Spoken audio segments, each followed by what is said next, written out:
Good evening, ladies and gentlemen, and welcome to the May 17th, 2016 meeting of the Los Gatos Town Council.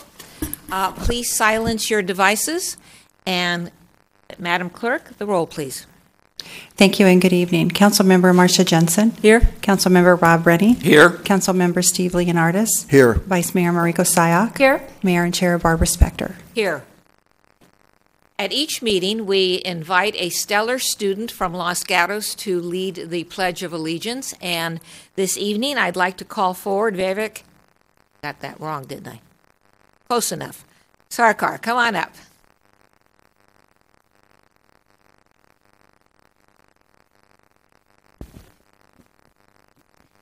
So that we all pronounce his name correctly, I'm going to have him say it. Vivek Sarkar. Okay, thank you very much. So that you know why we have chosen him to lead us in the flag salute, let me tell you a little bit about Vivek. He is in Fisher Middle School in the 6th grade. He is a Young Genius School of Speech and Debate, a member of the Young Genius School of Speech and Debate. He is a 2nd-degree black belt in Taekwondo. He loves history, math, and science. He has a lot of compassion for humans and animals and wants to make a difference in the world. His community service has been visiting Blossom Hill Elementary to help his 5th grade teacher. He helps the librarian at the middle school. And so if you'll please stand now, and he will lead us in the Pledge of Allegiance.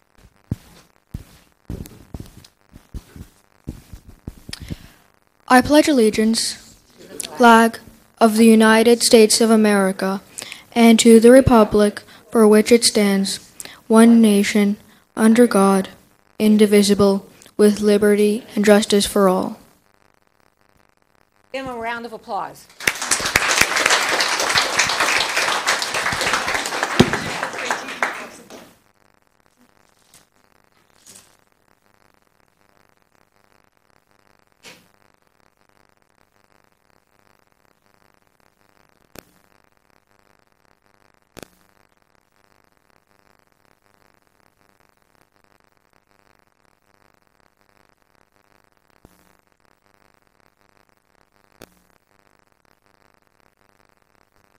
One more round of applause for this special man.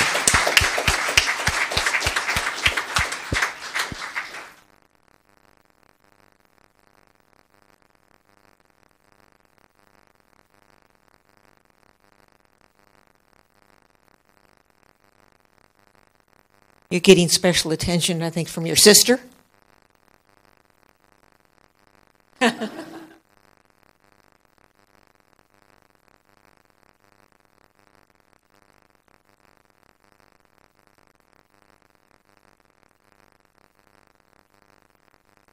Hi, Mr. V.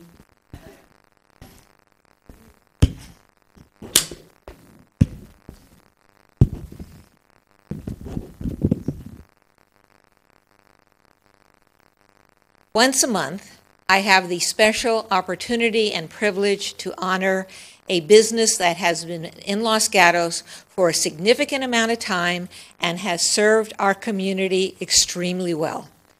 Tonight, the business that I will be honoring has been in Los Gatos for 50 years.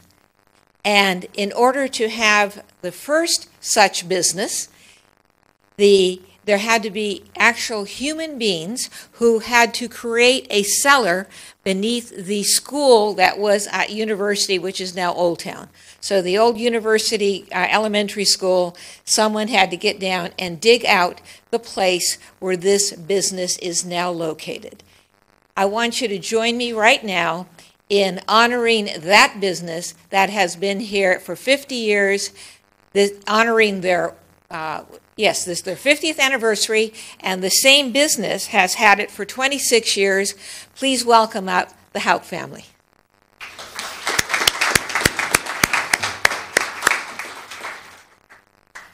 And she said that she would come up. I actually, when I first went to the wine cellar, I talked with your dad and your brother.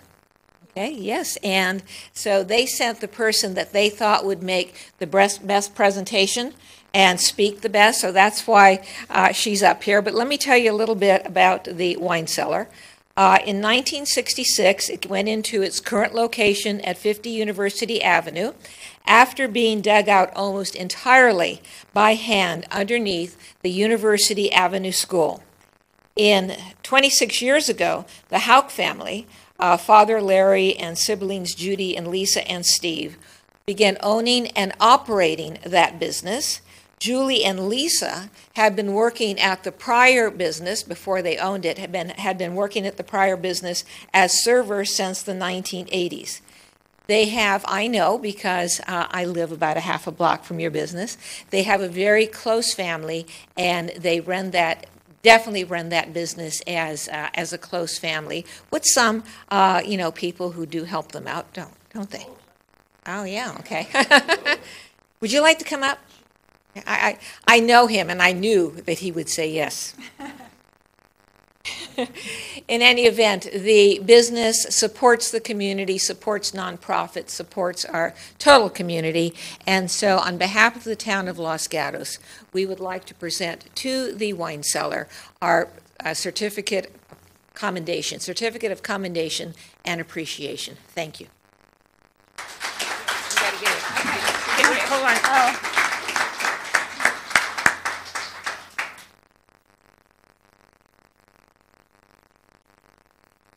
And she said she would say a few words. I did. It truly is an honor to receive this award.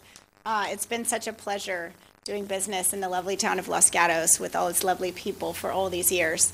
And I think that we attribute a lot of our success to being located in Los Gatos, along with having amazing partners and just a fantastic staff, one of whom is with me right here. Many have been with us for 10 years or more, and I think they truly help to make us who we are. So, why don't you introduce this yourself? is Tim Flynn. Hey, everybody. He's one of our waiters at the restaurant, and I'm just going to say thank the people of Los Gatos, thank the town council, the staff who's been there. Chef Jake has been there for 17, 18 years, and there's so many people who came before us. You mentioned the people who dug it out by hand. I've spoke to these people. They still come back like salmon every couple of years to make sure their work is still there. So it's a real honor to be part of the family and to be part of the town. Thanks again. Thank you. thank you so much.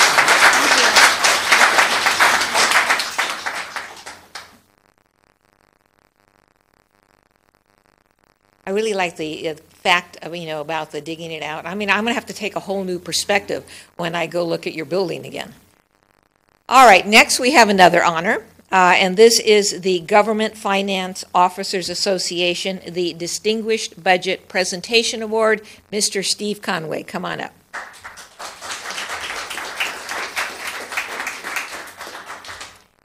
Los Gatos has been receiving this award for the past 19 years.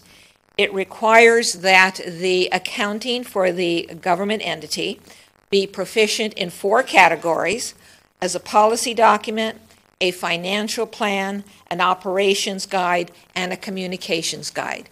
And so on behalf of the Los Gatos Town Council, this one's heavy. All right, I want to present this to Steve and thank him. Welcome. Thank you.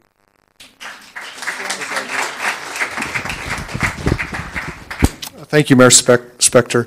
I'd like to just thank the entire town organization. This is an award that we're very proud of. It's a lot of work. There's a lot of serious number crunching that goes on to develop and maintain a city or town operating budget and capital budget, and it can't be done by any one person. It's a true team effort, and all the departments here that are here tonight spend a great deal of time with the finance department, with the manager's office, to prepare this document to help us make our financial plans and our financial estimates and make sure that that we're going to be operating in the black and that we have a balanced budget every year. And I'm proud to say that Los Gatos has every year had a truly balanced budget.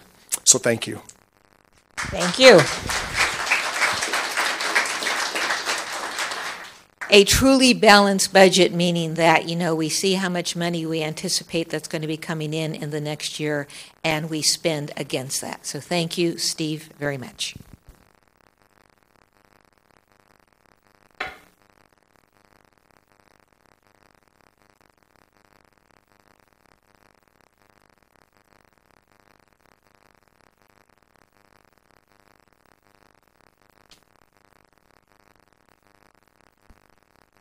Mr. Schultz, closed session report. Yes, good evening. Prior to tonight's regular session, Councilman, in closed session to discuss labor negotiations.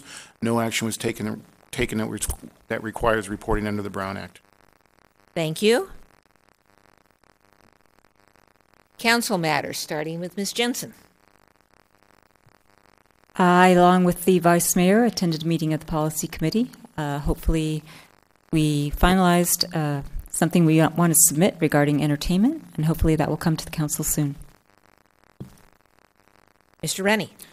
Thank you, Mayor Spector. I was very busy since the last meeting on May 8th. I attended the new officer swearing in with the Vice Mayor. On May 11th, our Community Choice Energy Agency, which is called Silicon Valley Community Energy Agency, met till actually midnight of that night. The things we accomplished were we hired our CEO on that evening, and we also elected the chair, Rod Sinks from Cupertino, and I was elected vice chair. Also on May 12th, I attended the Cities Association General Membership. On the 12th, also I attended the VTA Policy Advisory Committee. And on May 12th, I also took LAFCO commissioner training. I'm a new LAFCO commissioner. And then on May 13th, I attended the Silicon Valley at Home Policy Breakfast, which is about affordable housing. Thank you. Since the last meeting, we had the student commission interviews, which I did in conjunction with Council Member Leonardis. And I will tell you that those interviews, we had the opportunity to interview magnificent applicants, and the only difficulty was which of those magnificent applicants is one going to choose.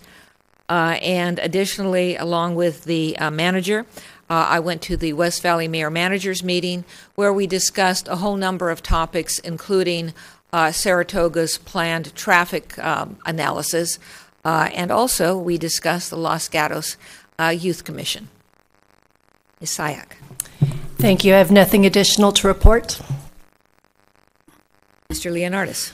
Thank you, Mayor Spector. On May 5th, I attended the West Valley Solid Waste Management Authority meeting. Actually, I chaired that meeting, and we adopted our 2016-2017 budget. We received some reports about our performance and compliance, and we adopted our schedule for the coming year. Thank you. Manager matters. Thank you, and good evening. I have two items for you tonight. First, I'd like to introduce to you our new library director, Dolly Goyle. She'll stand.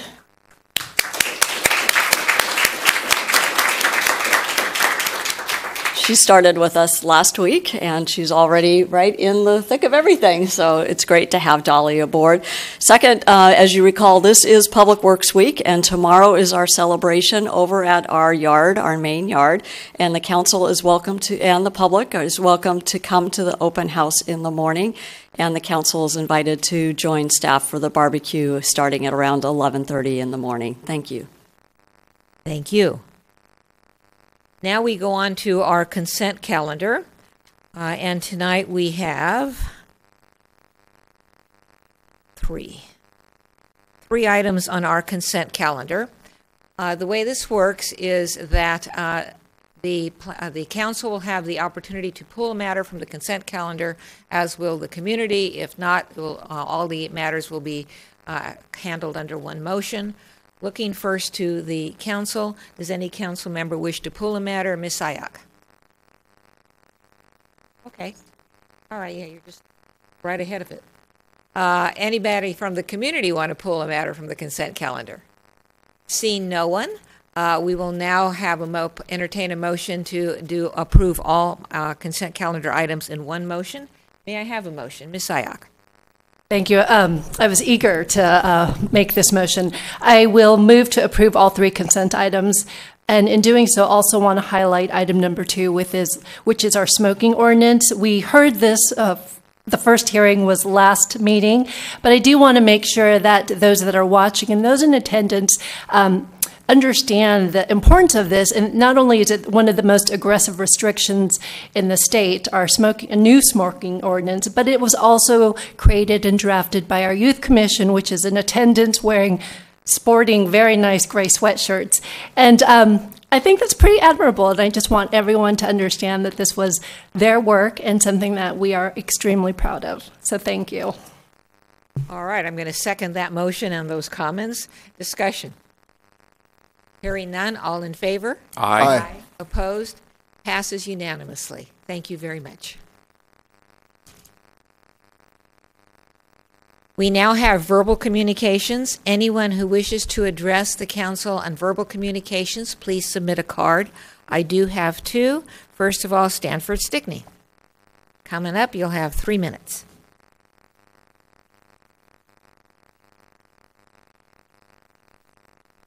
Hi, my name is Stanford Stickney. I live in 40 Ferry Plaza. My question was in regards to North 40 and the traffic. As I understand it, the adjacent roads from the North 40 have how many lanes that will be built? Is there going to be any expansion? At this point, we're just going to receive information from you. Okay, then based off the model, it looks like there's going to be a bottleneck in terms of cars. And it also looks like if we're taking a long-term projective, that in 20, 40 years, traffic is going to be horrible, let alone in 10. So my question is, if we have this land right now, why aren't we expanding 4 lanes on Los Gatos Boulevard and Lark to ensure the long-term commuter happiness within the town? Thank you. You're welcome. And just for your benefit and anyone else, the council, the planning commission, and the some of school district representatives will be here on June 15th at 6 p.m. 6 p.m. for a study session. And you're all invited. Crystal Wang.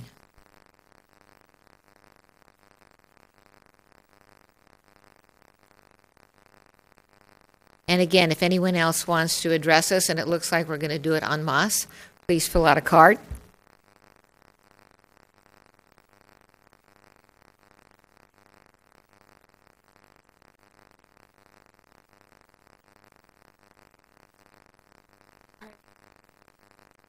All right, hello, we're from the Los Gatos Youth Commission, and we're here to talk about green bike lanes, which we know is on the capstone list, but is something that we would like to bring to your attention. Hi, so some of the Youth Commission goals this year are relieving traffic and parking issues at the high school. Therefore, we have adopted the Green Bike Initiative. We believe that this will promote safety and convenience for Los Gatos residents. So every weekday before and after school, around 7:30 to 8:15 a.m., and then from 2 to 2:30 p.m., there's a high volume of traffic in the Los Gatos High School and downtown area. During these times, it's difficult and sometimes dangerous for pedestrians and bikers to enter and exit the high school, as the cars, which are filled with high school drivers, take up most of the streets. Although there are a significant number of student bikers, there's also a lack of clearly marked and continuous bike lanes around Los Gatos High School. For those reasons, the Los Gatos Youth Commission Traffic and Parking Subcommittee has identified locations where green bike lanes would increase the safety of bikers in the area and make it more convenient for bikers to reach the high school. And we've picked 4 locations that we think where the green bike lane or where bike lanes are discontinued and where we think green bike lanes would improve the safety of bikers reaching the high school. And so the first location is the LG Boulevard and Highway 9 intersection.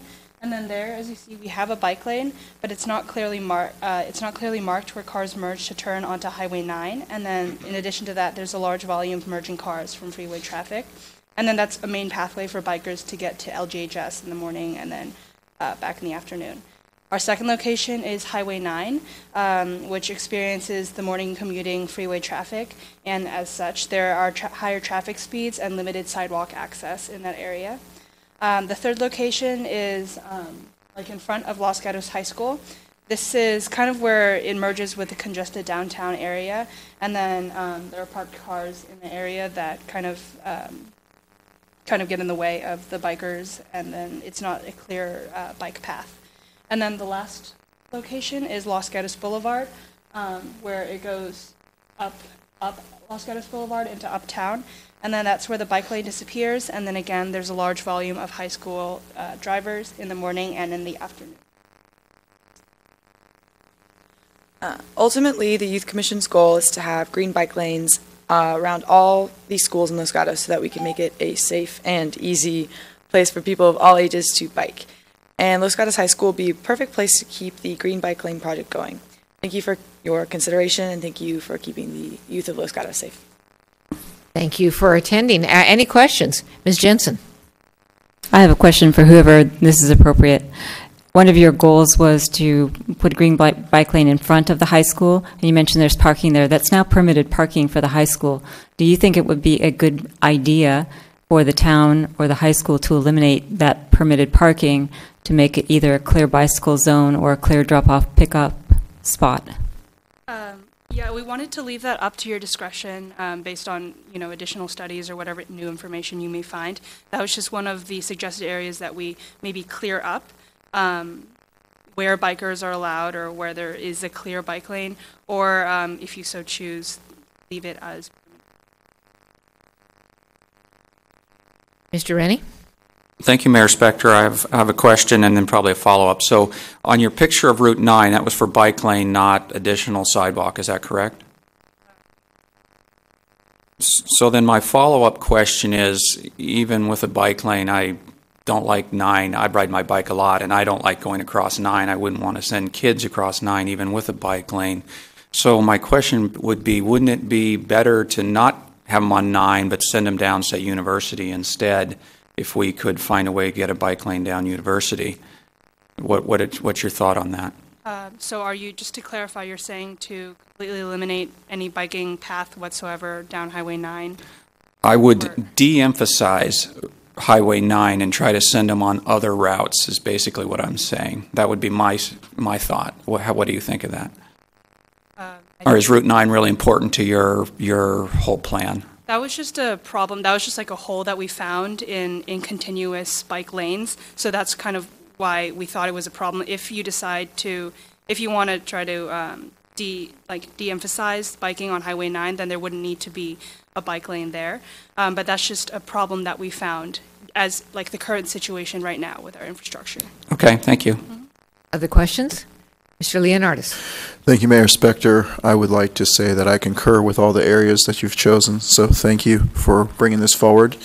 And I would like to ask staff, for the people watching at home this evening, what would be the next steps if the Youth Commission were to pursue this, and what could be done with staff in conjunction with the Transportation and Parking Commission, and then the steps after that in order for this to become a reality.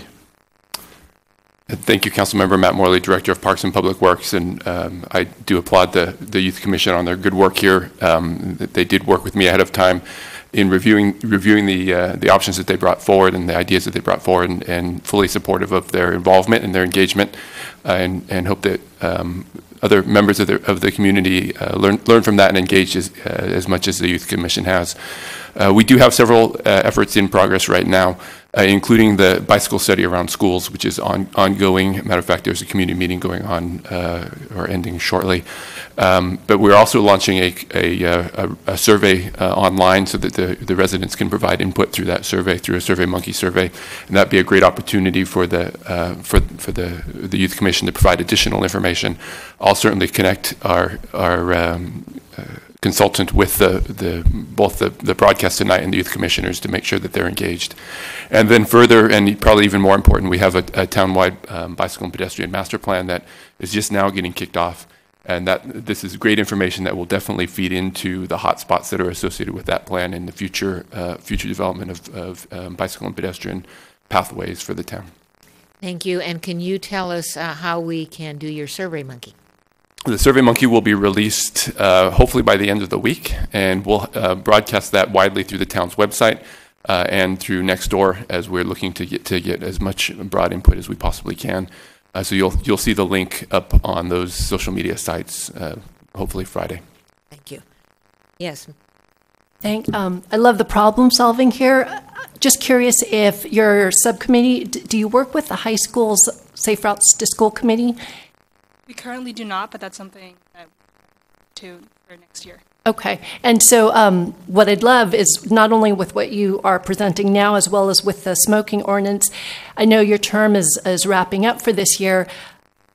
Ideas on how you think we can help strengthen your roles, and a lot of the ideas that you are working on this year, how it could jump into next year's work so that next year's Youth Commission will be able to carry up where you guys have left off, and we just pick up from. So I think Jackie Rose, who is our coordinator for the Youth Commission, has invited several members of the outgoing Youth Commission to come to the orientation for the Youth Commission in August to present on the things that we've been working on and the ideas of the outgoing commission for the future of the Youth Commission, so that the incoming commission has an idea of what they might want to address and what we have been working on in the past. Well, thank you again. And I'll start it with you, and maybe it's Mr. Morley. Have you been interfacing with the organization that's studying the traffic and parking around the schools?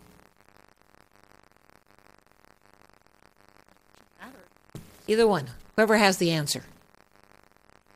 We have not. We have not. All right. And Mr. Morley is? So I think Crystal may have been present at the Bicycle and Pedestrian Commission meeting where we did discuss it a little bit, but certainly we have ongoing opportunities for public outreach is a significant part of our effort. Thank you. Further questions? Seeing none, thank you very much for your presentation and for your work. I have no other cards. Does anybody else want to address us on verbal communications? Seeing no one coming forward, we will now go to other business. Agenda item 4. An agenda item to accept and approve recommendations from the Town Council Finance Committee to reduce unfunded pension liabilities, including, and then underneath that there are 4 subsets of suggestions, recommendations. Do we have a staff report?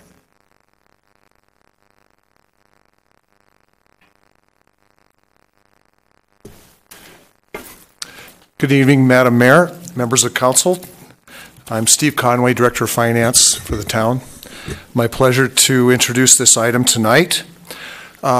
Finance and the town staff have been working with the town's finance committee, which consists of 2 members of council, to look at our current unfunded pension liabilities, which are approximately $35 million presently valued by the Public Employees Retirement System, PERS. And we have had a number of meetings to address some different options that we could use to look into how best to manage the unfunded liability. What we came to discover in spending some time with our PERS actuaries and staff from PERS, town staff went to Sacramento, met with PERS staff, and the work that we performed with the Finance Committee, we were able to determine that the $35 million liability that is called our unfunded liability, just to give a little brief history, was a calculated amount.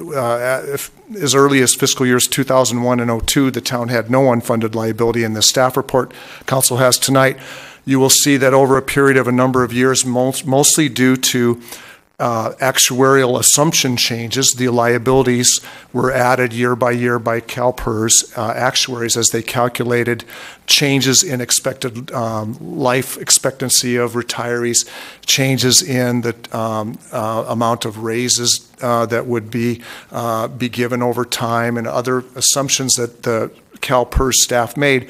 Those year-by-year changes were added. The net dollar effect of those changes was added to our unfunded liability, and the staff report you have tonight gives a brief history of how that number came into being. We have 2 plans, one for our miscellaneous employees and one for our sworn employees. So I just wanted to give that setting that this is a calculated number. What we've come to realize is it's not like a traditional loan or a liability you would owe where you could pay your principal balance down and at some point you would say, wow, I've paid off my entire debt. I can walk away. I'm debt free. I think what we've learned is every year PERS will be looking at their actuarial assumptions, and they may or may not be able to either tell us that we have an excess of assets or we may be in an unfunded position, and they will add on additional liabilities from year to year. So what we have, and I think the committee would agree with me on this statement, that we have a liability that likely will be with us for quite some time, and it's a liability that we should just manage over time, show that we are making steps towards addressing it, but it's probably not a liability that we could just cut a check today for $35 million and not have a liability. If we were to cut a check today for $35 million, PERS has already told us there will be a new unfunded liability calculated for some investment losses that they incurred in this fiscal year, and that will be available to us in November timeframe of this year. So we'll have a new liability to deal with. However, any amount of money that we do put towards this $35 million is saving us interest, so it's a wise thing to do to at least address this liability and try to pay it down over time. But since it's a liability or an issue that will be with the town and California cities, or actually cities across the country for quite some time, it's a bit like solving the Social Security problem. It's, I think, an issue that we just have to manage over time. So when we looked at the possible solutions with the Finance Committee, we had four. One was to do nothing, status quo, just pay the annual amounts that PERS asks us to pay and let the liability be calculated and go on with life as usual. That's what we've been doing in the past. We've just been paying the bill that PERS gives us every year. We could pay down a chunk of this unfunded liability, option number 2, with a lump sum payment. We could, much like a homeowner, one thing I wanted to point out is the unfunded liability is paid off over time in this calculation over a 29 to 30-year period. So the status quo that we're in presently has about a 29-year payback period. There is interest charged every year, so it costs the town money. It's much like having a home mortgage. If you had a 30-year home mortgage, you're going to pay higher interest over the life of the loan than if you had a 20-year mortgage. So option number 3 was a reamortization, dropping that amortization period from 30 years approximately to 20 years, so shortening it by 10 years. Those of us who have refinanced our home and going to a shorter payback, it does increase your payments, and it does that same thing for us with our unfunded liability. If we go from 30 years to 20, that will increase the annual payments that we have to make. We would call that a reamortization of our loans, a reamortization period. PERS uses the term fresh start. You have a fresh start. You went from 30 years. Now we're going to give you the $35 million. We're going to amortize that over a 20-year period. So that was option 3. Option number 4 that the committee looked at was a combination of potentially making a lump sum payment, establishing a PERS reserve, and requesting a 20-year fresh start. That was option number 4. I'd like to stress that the recommended option number 4, which consists of the establishment of a PERS reserve, the lump sum payment of up to $2.5 million, and a fresh start is just a option. It's not a commitment at this time. Staff is recommending that we wait until we receive, every 2 years PERS does a valuation of our unfunded liability. That report is expected by staff to be received in November of 2016. So if council were to recommend option number 4 and we were to look at a fresh start, we would bring that forward next fiscal year with a possible January 1st start date, where we would know exactly the amount of liability that we're dealing with, realizing that in another 2 years that number will change, but at least we have a point in time where we have a solid number and we can give some real quantification of expected savings.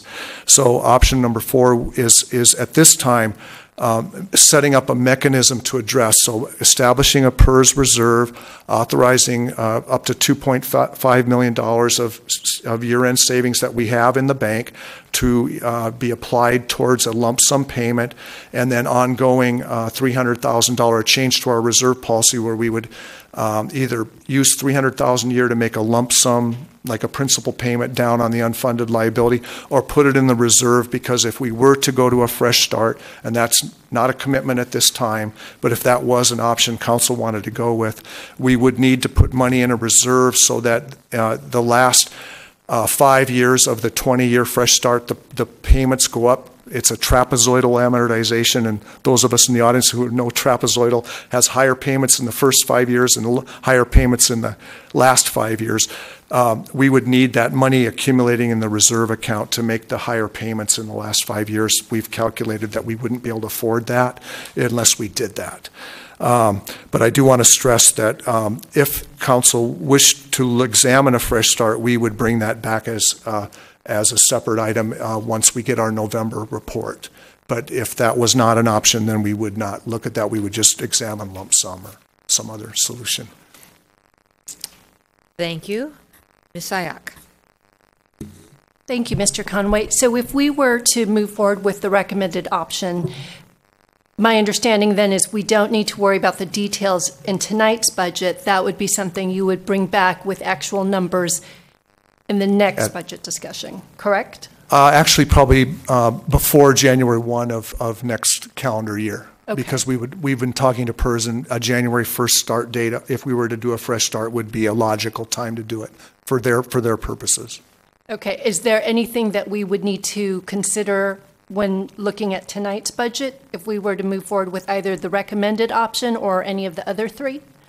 Some approval of the reserve and the change to the reserve policy, and also a budget adjustment. So if council said we would like to do the fresh start and the lump sum amount up to $2.5 million, staff would have budget available next year to make that payment to PERS. Thank you. You're welcome. The questions? Mr. Rennie. Thank you, Mayor Spector. So I've always been confused why we were calling it interest, and I think I figured it out. So I'll tell you my understanding. You tell me where I'm wrong. And the reason I think it confuses me because PERS says, well, you're $35 million behind, but they haven't spent that money yet. That's money they're planning to use in the future to pay pensions.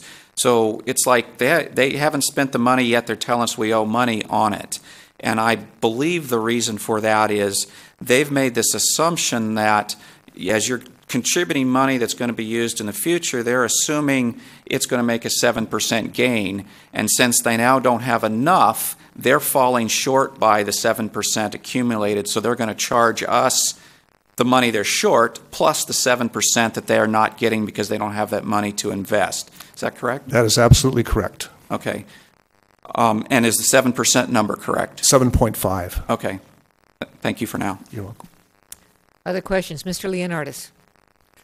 Thank you, Mayor Spector. Mr. Conway, you have described in great detail some mechanics of this proposal.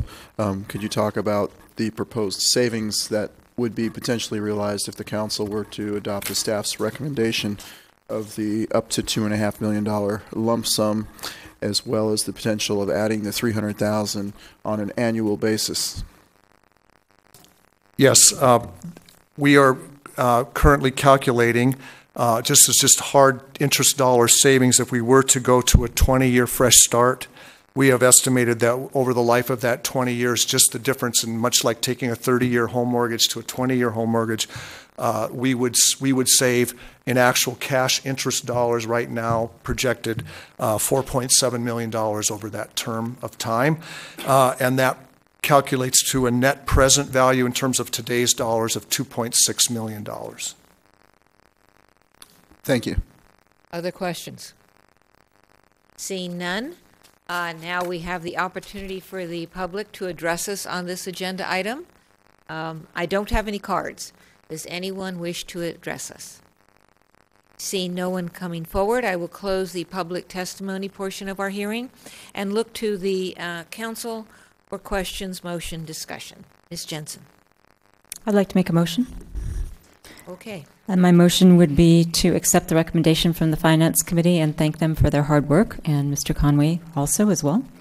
And the recommendation would be as indicated on the first page of our report, which is to establish a general fund, California Public Employees Retirement System reserve account, approve a budget adjustment to the proposed fiscal year, can't say that, 2016-17 annual operating budget in an amount not to exceed $2.5 million, revise the Town Council reserve policy to provide for a maximum of $300,000 in general fund year-end savings to go into the new reserve account, and to direct staff to return to the Council in early 2017 for consideration of adopting a fresh start approach pending the results of the November report from CalPERS that we are anticipating.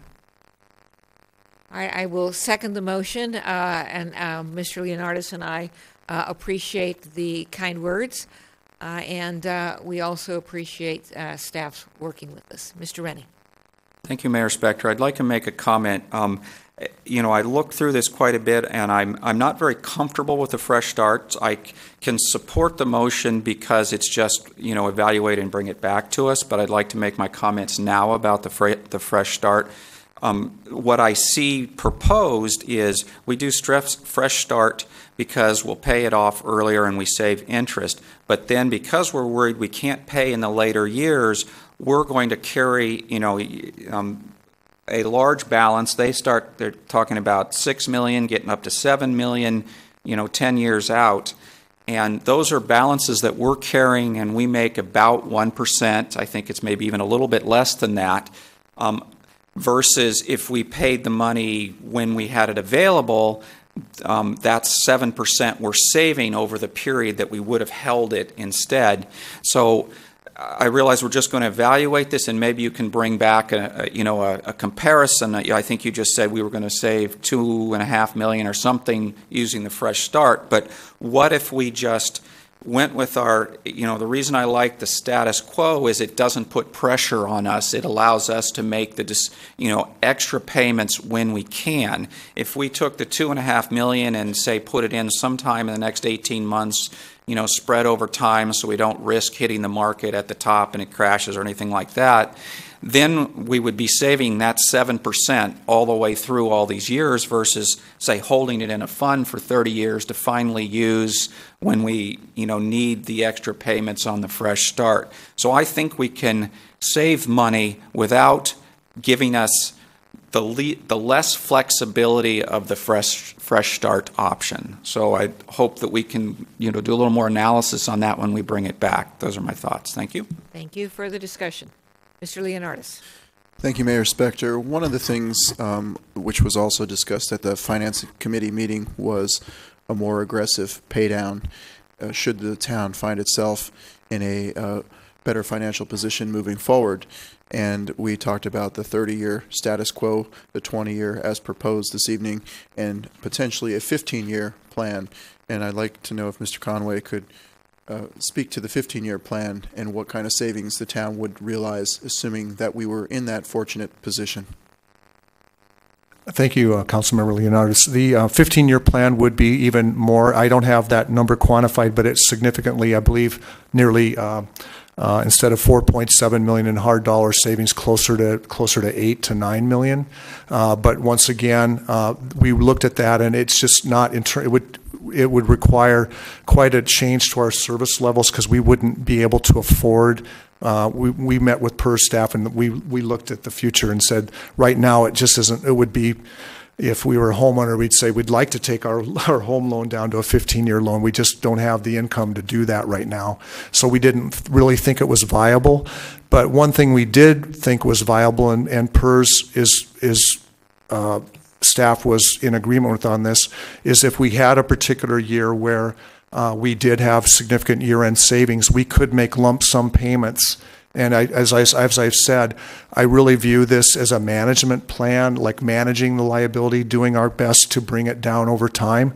So to answer Councilmember Rennie's comment, we will bring forward options. We're going to be asking per staff, can we, instead of putting money in the reserve, we can put the money in the reserve, but maybe we'll annually make a payment every year and let them recalculate our unfunded liability. That will definitely be one of the options we look at.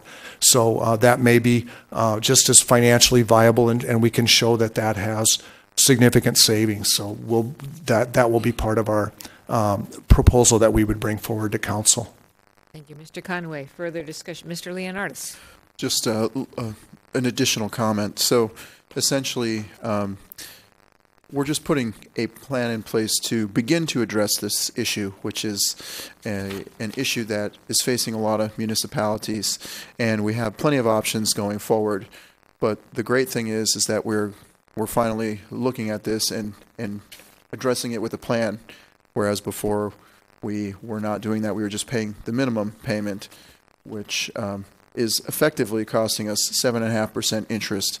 And if we do have savings in the bank earning 0.01% interest, it would be better to get a return of 7.5% interest. And in a nutshell, that's the way I see this working. And I think this is great that we are beginning to establish the options for this plan moving forward. Thank you. Further discussion? Yes. Where am I? Well, I was just going to say, as the maker of the motion, it's not my intent to set any future action in stone. And I'm assuming that if it's appropriate to make a pay down, we can do that. And I'm also assuming that whatever information we need regarding comparisons when and if it comes time for the consideration of the fresh start, that will be brought to us. Yes, Ms. Bravetti. Thank you. I just wanted a clarification on the motion. We had recommended up to $2.5 million. I think we would like to set that dollar amount. If the council could just clarify the motion of whether or not you want the full $2.5 million to be set aside now or some number less than that. Thank you. Before I go to the maker of the motion, I have a question. What guidance would we be giving to the maker of the motion to choose 2.5 or some other lesser amount? It just depends if the council might have some other budget priorities or other one-time spending that you might be thinking of as we look at future agenda items. Ms. Jensen? I was just going to indicate that as the maker of the motion, what I was doing was taking the recommendation as it was presented to us, which is not to exceed $2.5 million. I, for one, not prepared to set a dollar amount at this point, so it was not included in the motion. Thank you. And as the seconder of the motion, I concur. That was my mindset also. And staff could bring forward at the time when, if we have at least now we have a budget up to 2.5 million, and we could bring a couple of options forward: 1 million, 1.5 million, 2 million. And but we established the 2.5 recommendation because that's what we have available left over from our 14-15 savings. So that was the maximum amount we have left over in terms of our savings. And that amount, have you, in this budget that we have sitting here that we're going to be getting to in a second, have you factored that 2.5 in somewhere? It has not been programmed. It is not programmed and spent yet, so it's uncommitted. It's uncommitted. All yes. right. And so, Ms. Jensen, you still okay with your motion?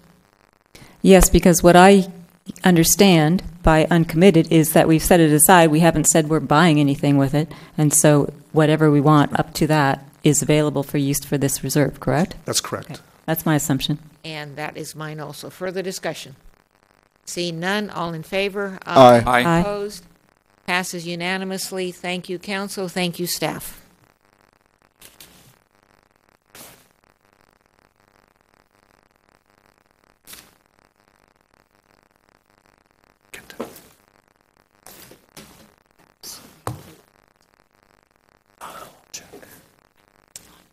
We are now on agenda item 5.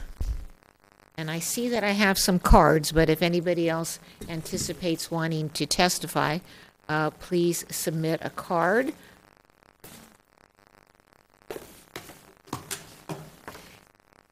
All right, so we will be discussing on this agenda item our operating and capital budgets. I am assuming, but I will ask staff, that we will do our operating and capital budget first, and then our capital improvement. Is that how are we going to be handling it? We are prepared to make a comprehensive presentation on both budgets, operating and capital, so the council has the full picture. But if it's your preference to just hear the operating side first, we can segment it. I'm going to request that you do the operating budget and then the capital improvement. And are you prepared to do it that way? Yes. Thank you.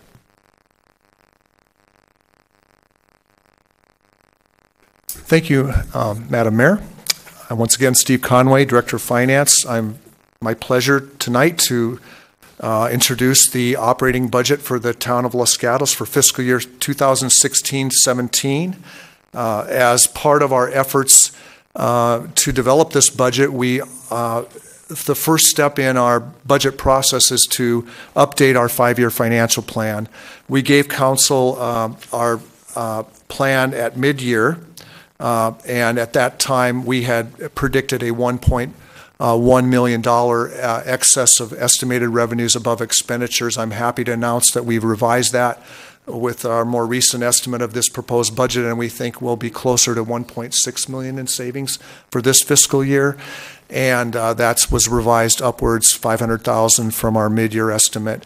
And looking also forward into 2016-17, we had a $900,000 mid-year estimate. Unfortunately, that has come down a bit to $800,000 for 16-17.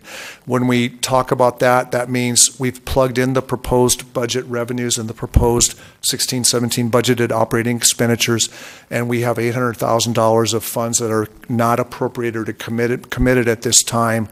And then we have another $600,000 in the following fiscal year. Another $500,000 on to eventually to a $1.1 million surplus in the final 5th year of the plan.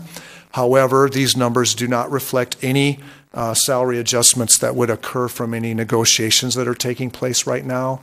We have two bargaining units open with negotiations at this time, and we expect that by late summer we will have our POA negotiations starting. So council, please remember that when we look at these numbers, we have not factored in any adjustments to any town-wide salaries. So these numbers would have to accommodate any cost increases that would result from that. So how did we end up with a revenue above expenditures? That's always a good question to ask, and largely they came from increases that we're proposing in our budget for property tax. Our property tax is we're going to be recommending an increase in that about $1.5 million from the adopted 15-16 fiscal year. We get that information. We just attended the County of Santa Clara property tax update meeting with the assessor's office yesterday, and we actually think we've asked for $1.5 million here. It might even be another $100,000 to $200,000 more than that. We'll get more information in another 3 months, but we feel real comfortable with this proposal that we have in our budget tonight. Our transient occupancy tax is up about $400,000. That's reflecting, we had a adopted budget of $1.5 million. We think it's closer to $1.9 million, just reflecting a rebound in our economy, and we're getting more business travelers, and our hotel occupancy rates are up, and our also the room rates have increased. I think we've all experienced that. I've made reservations myself, and I think statewide room rates are going up pretty remarkably, and since we get 10% of the room rate, we've been able to increase our estimates on our transient occupancy tax. Business licenses are up about $50,000, and our franchise fees are also up about $60,000. So across the board, we've had increases. Where we've had some decreases, and this came from our budget proposals where we had budgets developed in association with our departments. We had to lower our sales tax estimate by about $200,000. This is largely due to the fact that the Netflix subscribers who have DVDs, I'm one of them, who have a DVD plan. They're leaving the plan going to streaming only. If they go to streaming only, it is not taxable. So Netflix had originally told us that they expected subscriber drop-off of about 8.5%. We're actually experiencing about 14% drop-off from the plan. So we've had to lower our, and I'm happy to report, though, that excluding Netflix, across the board, we have about a 3 to 4% increase in our others, so our restaurants and that sort of thing. They do reflect the rebounding economy. We're averaging about 3.4% of growth.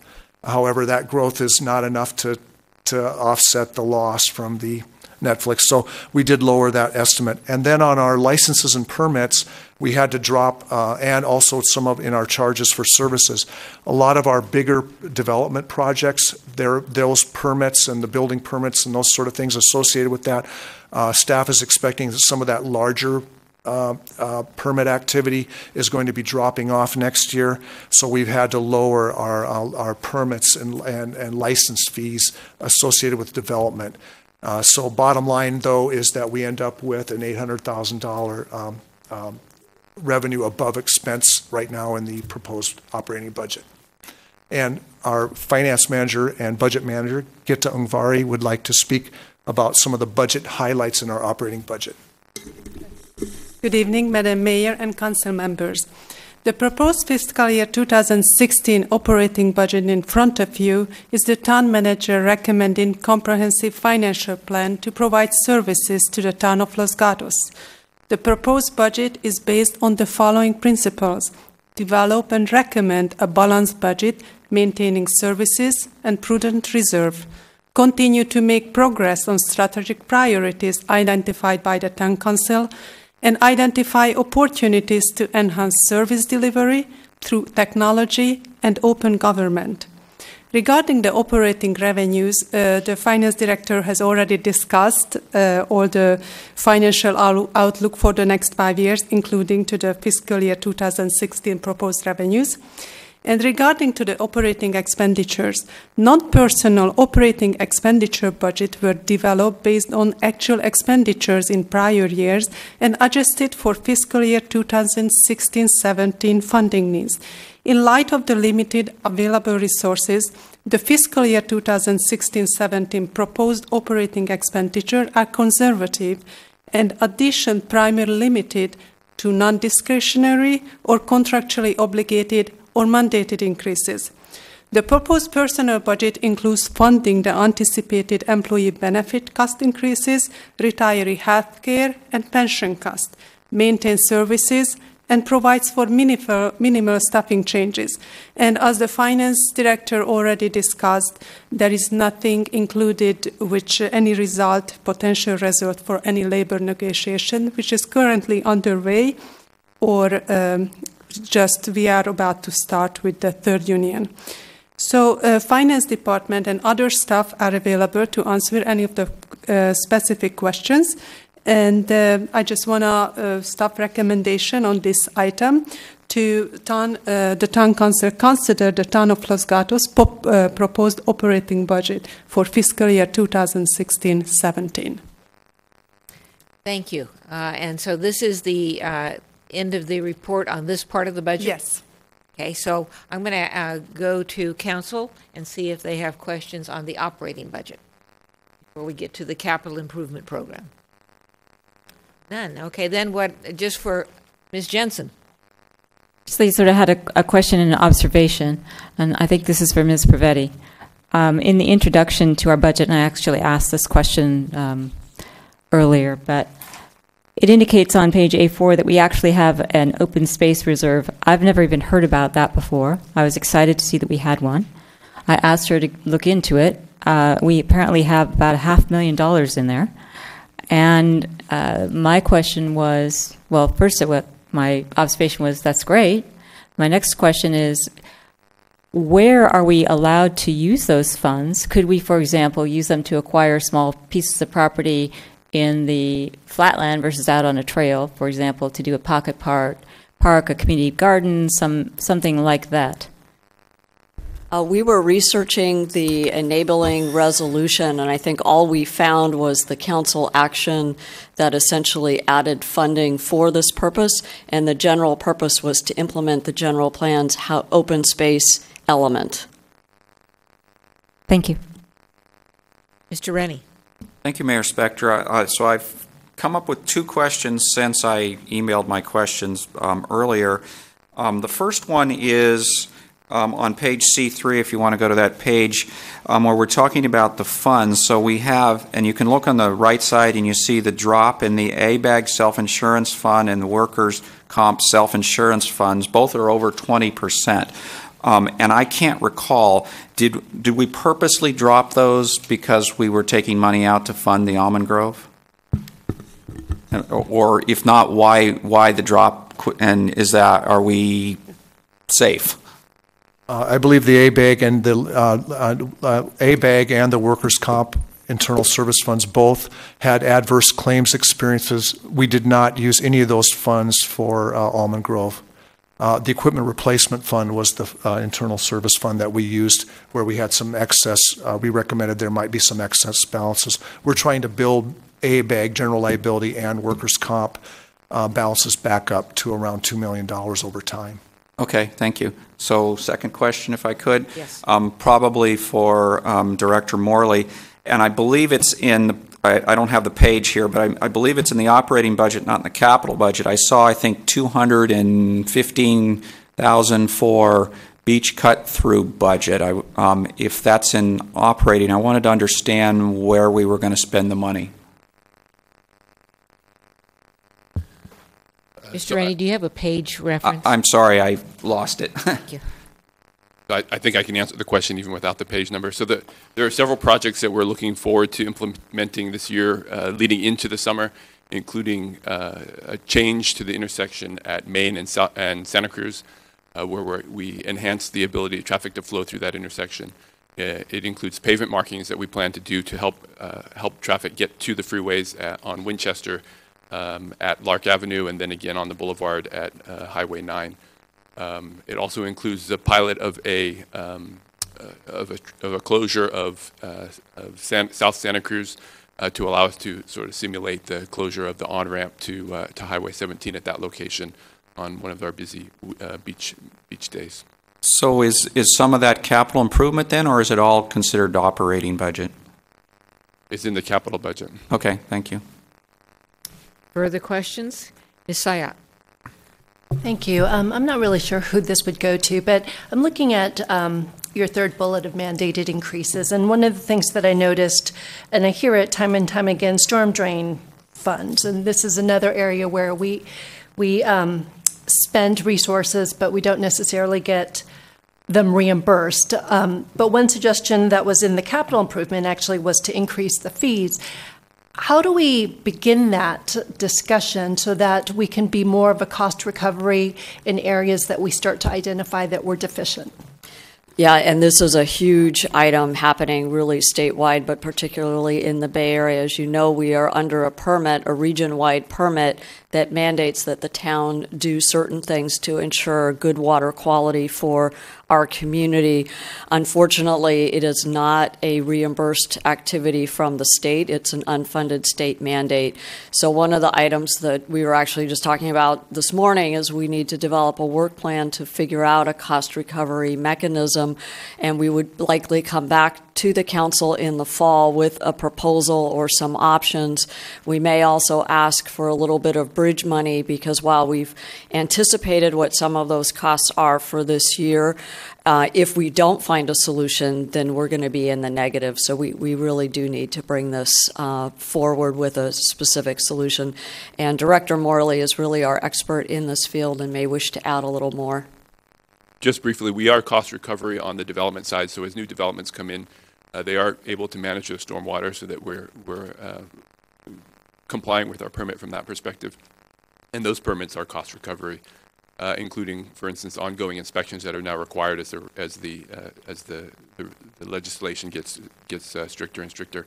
The areas that are more difficult to get cost recovery are, for instance, our trash capture requirements, which increased to 100% trash capture in our storm drains.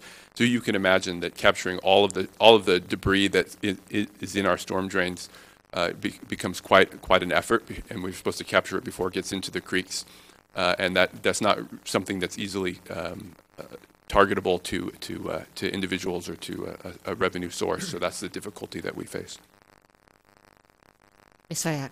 So is that when the town manager was discussing options, that is what you plan to come back on with some ideas on how we may be able to find resources for that? Absolutely. Okay, thank you. Mr. Leonardis. Thank you, Mayor. Question for someone on staff, perhaps Mr. Conway. Once upon a time, there was $350,000 that was put into a fund as part of the Albright settlement, and that was money to be used for traffic improvements in and around that vicinity in order to facilitate the traffic flow. I was just wondering if that is its own fund, or is that a component of another fund, or where is that money specifically? I could not locate it.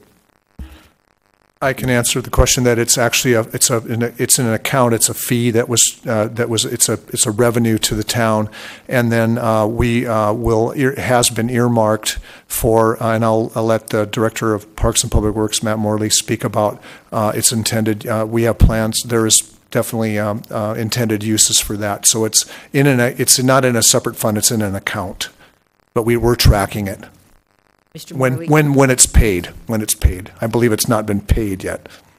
Mr. Morley, you want to complete that? Thank you. Yes. So the funds will be set aside, and finance is the steward of those funds and will hold them for us. We have some work to do in association with the project or projects that will develop out of that. What we have intended to do was to hold off on that until the Netflix build out was complete and that area was settled a little bit, so that we can identify where the needs are specifically. And then to include some community outreach, as it was intended to benefit that area around Netflix specifically, and to be able to implement a project that alleviates some of the traffic once we see how things are all settled out. Mr. Leonardis. I guess the one follow-up question is, how come we didn't collect the funds yet? Councilmember Leonardis, I believe and the Public Works Director can correct me, I think we have had some fee collection, but depending on the final occupancy and certain things, there were some timelines where the amounts were due to us, and we'll be collecting it. We will be getting it. It's just a matter of when, I believe. Thank you. Well, let me follow up then. Under the approval for Albright, apparently we have a $350,000 requirement from the developer, the company, and when is that $350,000 due? What is the deadline? I don't know that we have that answer to that question specifically. Sorry for the confused direction on the conversation. It may be in association with the building permits, and as soon as we have that information, we'll be able to get it to you.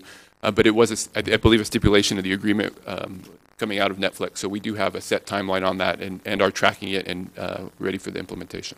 Because what would be of interest to me, and I'm sure the entire council, is what is the time frame for the town's receipt of that $350,000? If we have any or all part of that, the council would be interested in knowing that. And then the other part would be, what is the deadline or time frame for the use of those funds? I believe Mr. Paulson may have some information for us. That's where I was looking. Thank you. So there are actually two pots of money. There is the settlement agreement money, which is the $350,000. And as you continue your conversation, I will go get the settlement agreement so that I can confirm that timing of when that payment is due. The second pot of money is the dollar per square foot that's required at occupancy of each of the buildings. So we have collected that money for the first two buildings, and when the second two buildings are done and request certificates of use and occupancy, then they will pay their dollar per square foot as well. And can you tell us, with regard to the occupancy receipts that you already have, what the amount was and what we've done with the money? It's in the range of $235,000, and I believe finance can let you know which account that is in. Yes, this is the correct, approximately the correct amount that Joe quoted, and then it's just part of the building permits. And what is the use of that money? We just right now that money is held in that account and it wasn't programmed. Okay. Any other questions? Ms. Jensen?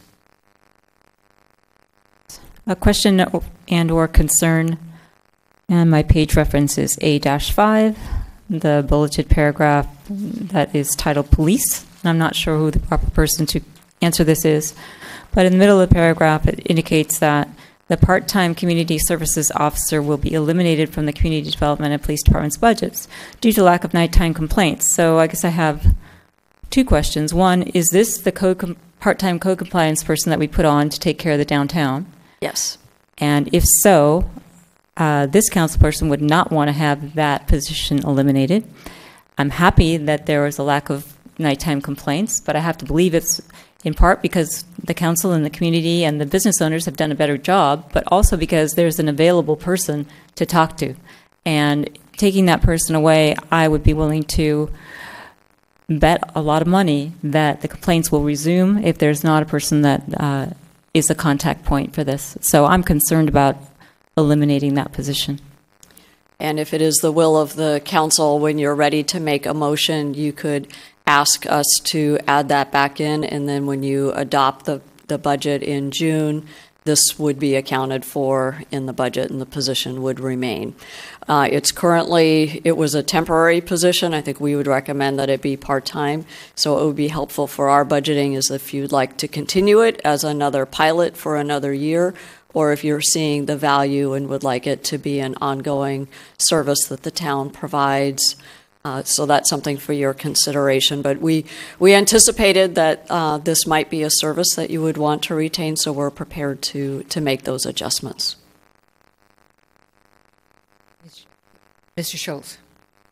Getting back to you on the $350,000 payment, that payment was due upon the occupancy of the first building.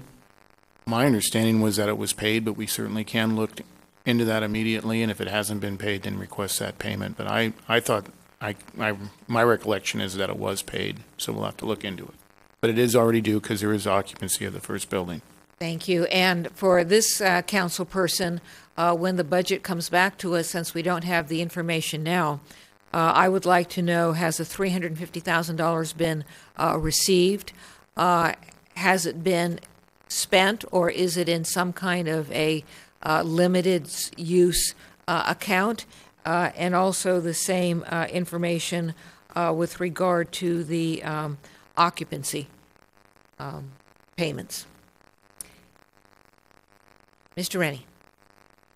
Thank you, Mayor Spector. So I have two questions. My first one was about the $350,000. I thought it would have shown up in the traffic mitigation capital funds, and you're saying it's not in any fund, or I would have expected it to show up as a part of the proposed. Those are general fund account revenues coming in, and I was just talking with staff. When we confirm these balances have been indeed received, if and when they are received, we can transfer them to GFAR and make sure they're segregated and available for capital improvements for that area. Okay, thank you. Second question.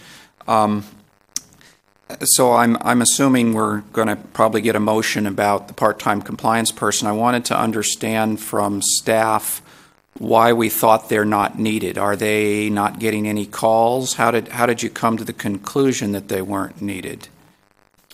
Joel Paulson, Community Development Director. I'll start, and then I'll pass it off to Chief Frisbee. We have received very few noise complaints and late night and weekend complaints, and so we decided that position didn't need to be carried forward, and that the police department would be able to handle those evening complaints when received, and then we would follow up through our code compliance officer. Yes, through our analysis, as Director Paulson pointed out, We received very few calls specific to CDD or code compliance issues. The bulk of the work that was actually being completed was to augment or supplement patrol staff, whether that was patrol checks at parks and things of that nature. So we didn't know if that was the true intent of the program. So we had that discussion. The workload that we saw that person partake in could be handled by sworn staff and coordinated with CDD if that was the approved option. Their current work plan lives with CDD, and then they come out and they don't receive complete direction from law enforcement staff other than to augment the duties that are already being completed by sworn staff.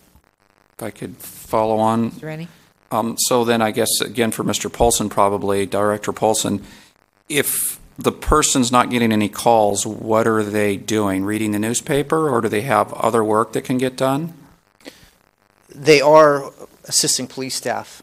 So they are doing more traditional police service work, park closures, patrol checks, checks at some of the bars, checks at different areas. They are meeting with our sergeants and our supervisors and asking where they can help out. But much of the work that they're doing is more police related than it is specific to code compliance. It's just that is what we have. The analysis has shown after the first year. But they're a less costly employee, so that sounds like that might be a good way to use their time then. It has been in certain instances. We've used them a lot for parking enforcement, or they have chosen to do that. They have augmented park ranger staff. They have assisted, been the eyes and the ears for the police department in some instances, and provide us information. So it has been a value. I just don't know if it was the intent of the program or if the monies programmed could be better spent elsewhere. I mean, that's a decision for council. But that was the information we used to make this decision. Okay, thank you. I think that gives me a much better picture for what the position does. Thanks. Mr. Leonardis. Thank you, Mayor Spector. While we have Chief Frisbee answering questions, I was wondering, are we still funding the position for the library cop, for lack of a better term? We are. Thank you. Other questions? See none. All right, now we're going to go to, I have cards of people who want to speak, but I don't think I'm going to ask the audience to separate their input on capital improvement versus operating. So is staff ready to go to capital improvement? Yes, we are. Thank you. Director Morley will make the report for you.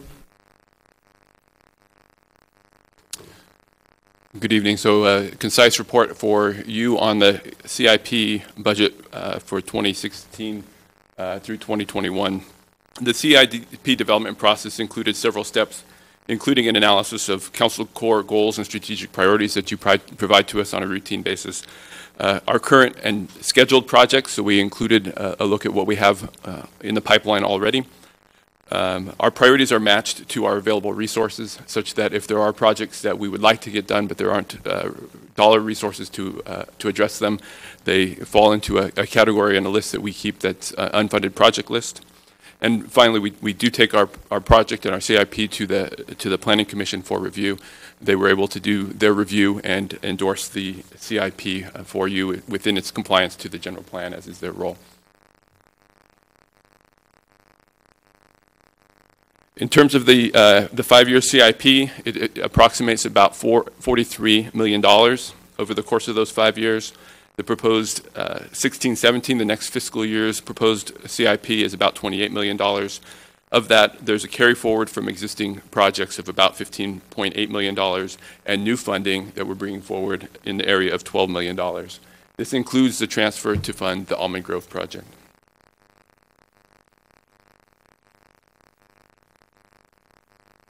Some of the highlights that might be interesting to you in terms of the CIP, we continue to fund ongoing capital maintenance efforts, so things like street resurfacing and curb gutter sidewalk repair, things that are important to the community that we don't lose track of on an ongoing basis. We also included, as I mentioned, full funding for the Almond Grove, so funding is available there for the council's appropriation. We have some high priority new projects that have been included. With the limited funds that we have available, we are proposing a resurfacing of the Blossom Hill Park tennis courts. Those courts have cracks in them, and the challenge, much like a street of an asphalt tennis court, is that when the cracks appear, they get more severe fairly quickly, and because of the foot traffic, it becomes a tripping hazard very quickly, and we'd like to be able to address that. We've also included a project that will do an upgrade to the Civic Center air conditioning HVAC system that will allow for enhanced controls of the system within this room, as well as in the staff areas to facilitate the work environment. And we've included a small amount of money to do an enhancement to the Civic Center fountain and exterior lighting around the Civic Center. There are also some unfunded needs, as I referenced. The unfunded needs include fully meeting our street maintenance obligations. So the PCI, as is reported in the CIP, continues to decrease. We are at 67 now and falling about a point a year in terms of our pavement condition index. We had also intended on doing Civic Center wayfinding signage. That is not in the budget and has fallen off of the priority list and into the unfunded needs list. And additional green bike lanes is a priority and something that we were successful with over the last couple of years. We would love to be able to continue that. The Youth Commission provided a great summary of why it's important for all of our schools. We left that off of the list for several reasons. One, obviously the limitation of funding, but additionally we have two projects underway that may identify the need for additional green bike lanes, and we wanted to have a holistic look. And those include our traffic study around schools and our bicycle and pedestrian master plan that is underway. And with that, and as I said, that's a concise report of what the highlights are for the capital improvement program, and that concludes staff's report. Questions of staff? Mr. Leonardis. Thank you, Mayor Spector. Mr. Morley, I had asked a question about repainting of street poles, and it said in the report or the desk item that we used to have a plan in place, and then for some reason we did away with that. I would assume that that was during the Great Recession or something to that effect. And then in the report it said it cost about $1,000 per pole to paint these poles. I was wondering if we were to bring this program back online, should the council see merit in this, what would be an appropriate amount, perhaps on an annual basis, to address this program? I believe the rough dollar amount that was set aside previously was in the $30,000–$35,000 range annually to address the poles. I would expect that would be sufficient to do an ongoing, continued effort at redoing the poles. It would allow us to do an incremental adjustment to the maintenance of the poles on a regular basis. I will point out that we are as we're able to, making a switch to galvanized poles, which don't require repainting, on our much easier to maintain on the long term. So ultimately, this will be hopefully a decreasing need, although that, of course, that's over many years. Mr. Leonardis. One follow-up question. And I may be putting you on the spot, but throughout the town, do we know how many poles we have?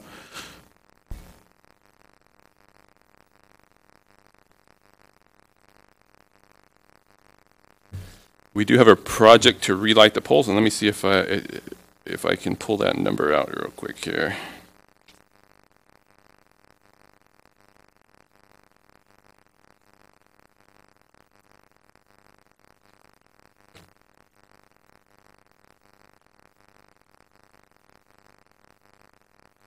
I'm going to give you an estimate in the range of 1,800 poles, and I need to confirm that to be accurate on that. Thank you. Other questions? Ms. Sayak. Thank you. Director Morley, so I understand the reasoning for taking the unfunded needs and the bike lanes, waiting for a more holistic view. Is it your anticipation that when the report comes out, it will actually highlight projects that they recommend funding and somehow prioritizing that so we get the best bang out of the buck for next year's capital improvement plan? The goal is to use both of our studies to begin to feed into our capital improvement program over the next decade or more as we look to implement those plans. They are certainly long-term plans, and the strategy of implementing them would need to take place, I would expect, over a number of years, given the funding requirements out of those. Okay, so if I may continue on that. Yes. So I'm trying to understand, so I loved today's presentation by the Youth Commission. They're the ones that were encouraging to bike, and so they've given us their input on these are the areas you need to fix.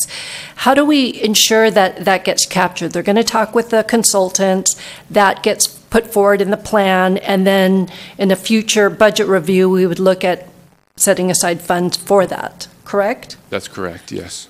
Is there anything that we can do in this year's budget to ensure that efforts are not being lost, we don't lose any momentum, given the momentum we had from last year and the bike lanes that we have there? Yeah, I think you've got a tremendous amount of momentum. You've got huge engagement in the community from the residents and from the Safe Routes effort. A lot of people providing a lot of good input on the various elements. The schools are very much engaged in what the program will look like. So I think you'll be extremely pleased when we report back to the council in sort of the August-September timeframe on what the initial plan starts to look like and what some of the recommended improvements are. We'll be able to capture those. Not every improvement will be included. Obviously, some of them are just not feasible, but even beyond that, I think there are some that are, I think as Councilmember Rennie asked in the Bicycle and Pedestrian Master Plan, more visionary ideas that are big picture implementation efforts that you'll really be pleased, and it'll give us a target to shoot for.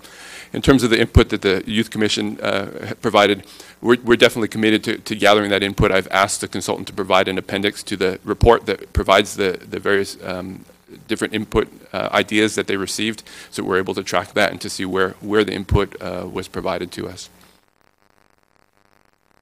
Thank you. You're finished. Ms. Jensen. I wanted to follow up on that same topic. I'm concerned, and maybe you can put my mind at rest, or maybe you can't, that if we, as a council, vote for the recommendation to take the green bike lanes and put them into, you take them off for the program, that we lose an opportunity that we might have with funds to make a quick implementation because we've taken them off the table for a year waiting for this other stuff. So for example, if in June when school gets out, we find out that we can paint some stuff because we have money, when we come back and consider our budget, I would not want to lose that opportunity by taking it off. So am I losing that opportunity if I vote to accept the recommendation and take it out? I think a minor nuance is that you're not taking it out, it's that you're not adding it in. So the green bike lanes are not in the budget currently, nor were they proposed in the 5-year CIP previously. And so this would be an actual add to the CIP, and with that we would need to identify funds to be able to make that addition. So there's no funds available. Now with that, would we be missing an opportunity? I think it's a timing discussion. So with the report coming forward in the fall, that's when you would receive the information and have an idea, a list of projects, and be able to prioritize them for us. You could, at that time, establish a project. It doesn't necessarily have to be in association with the adoption of the CIP. The council can do that at any meeting that they desire, as long as there are funds identified to make it happen. Or alternatively, you could look at the next year's CIP as an opportunity to do a strategic plan towards implementation of the plans. Just a follow-up. Just hypothetically, if I or the rest of the council was interested in adding it back into the budget, could I add it in for $100 just to have a placeholder, such that if we got information and then we wanted to change that when we come back and consider the budget in June, it's not something that's not in our budget? I just think it's really important. We've been trying to engage with the schools. We're trying to encourage people to bike. It's part of our whole program, and so I would hate for us to proactively take green bike lanes out of our budget. That doesn't make sense to me. So just trying to help me out here. Could I just program it for $10 just so that it's in there? Not that I'd want to, but we can program a project in one of any of the 5 CIP years that you'd like. I think maybe the best direction would be to have staff go back and provide a funding solution for that on a fairly small project, and to bring that in with the budget at the next meeting. And I better defer to the Director of Finance before I commit us to that. We have a very small available GFAR fund balance that hasn't been committed over the 5-year period. So as part of the adopted budget that we bring in June, we could add a new additional CIP with some limited funding that we could find to at least earmark it and get the project in the adopted budget. one final one. Or if the council alternatively, and forgive me because I can't remember whether or not wayfinding for the Civic Center was included in the budget, if it is included in the budget and the council determined that that is not a priority, and take that money and say that's our green bike lane funding, we could do that as well, right? Sub out one for another? You could sub out whichever project you wanted to, although wayfinding is in the unfunded list, so it is not funded at this point. Okay. Sorry to Tennis courts? take that away. Okay, Yes, thank that you. would be an option. Question, do you have any concept of what the green bike lanes would cost, either in whole or in part? In whole, it's a big number. I mean, for me, like, is it $100 million, $100,000? I mean, some magnitude of what? I can't be pinned down that much on it. I can tell you the green bike lanes that we did previously were in the range of about $80,000 for the implementation. So that gives you an order of magnitude of what the green bike lanes do cost. I will put the caveat on that when we did that, we did choose some easy to implement locations. So often when you do green bike lanes, because they require a particular width and roadway dimension, that there's additional striping and roadway realignment that are required that quickly increase the costs associated with that. So we'd want to be strategic on what we planned and make sure that we got the best bang for our buck, especially up front as we were implementing. Thank you. Mr. Rennie. Thank you, Mayor Spector. A couple questions, Director Morley. So continuing on the bike lanes for one, I would assume, I'm pretty sure there are a lot of grant sources for bike lanes, so I would assume we would go after a lot of opportunities for grants, but are these grants matching grants where we got to come up with some of our own money? So then the question is, how easy is it to come up with enough to match so we could get the grant? Is all that correct, first of all? all very correct. There are great grant opportunities out there. There are also not so great grant opportunities where we don't compete very well. And so we'd want to balance that as we're looking at grant opportunities. I will also point out that should the VTA initiative, sales tax initiative pass in November, there's specific bicycle and pedestrian dollars associated with that, as well as the potential to use the local streets dollars associated with that. So there's a significant amount of money in the future should some of these initiatives pass that we wouldn't want to count on at this point, but are sort of out there in the big picture as we're looking forward. And of course, we would want to implement grants. They do almost always come with a matching requirement that's usually in the 10 to 20% range. Thank you. Second question. Mr. Rennie? So in the streets CIP, you've broken it into, well, 4, but let's stick with the 3. And I want to understand the differences. So you have one called reconstruction/resurfacing, one that's called maintenance and safety, and one called street improvements. So what is maintenance and safety versus street improvements versus resurfacing? Resurfacing sounds like maintenance to me. So what's maintenance? So the maintenance side of things is addressing issues that are more of an ongoing, repetitive project. So you'll tend to see funding on those that carries on an annual basis. So if you think of this 5-year CIP, we're trying to identify projects on 5 years out. The annual street restriping or the traffic calming projects are projects that are funded on an annual basis in terms of that, and they have a specific look at safety. We've actually parsed out the reconstruction and resurfacing because they tend to have other dollar sources that come into them, and we wanted to make those called out specifically and separately. It allowed for a quick identification of where we have specific measurements in terms of our PCI and improvements we want to make there. So then what's street improvement? That improvement projects are specific projects, typically one-time allocations of funds to make an improvement. So for instance, the LED streetlights project that we'll begin and complete this year is one of those projects, as is the Winchester Lark project that we recently completed. Okay, thank you. Other questions of staff? Ms. Sayat. Okay, so my question now is on PCI. So I'm looking at A6, and it says that the current investment level, to retain the current condition level of 67, we would need $1 million. So I'm assuming that's the amount that we're programming in for next year, at least that much. But realistically, if we decide as a council that 67 isn't sufficient and we want to get back to 70, which is what they recommend, correct? What is the dollar amount that is necessary to bring us up on an annual basis?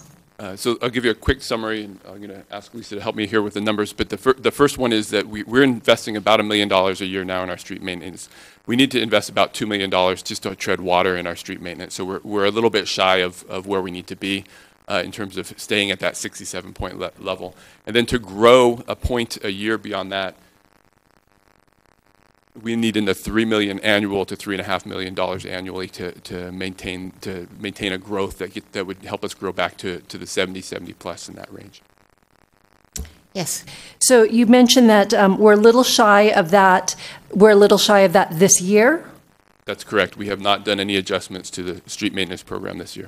And okay, so if we wanted to adjust it so that we could at least retain our current condition level, do you have a recommendation on an additional amount and where that would go?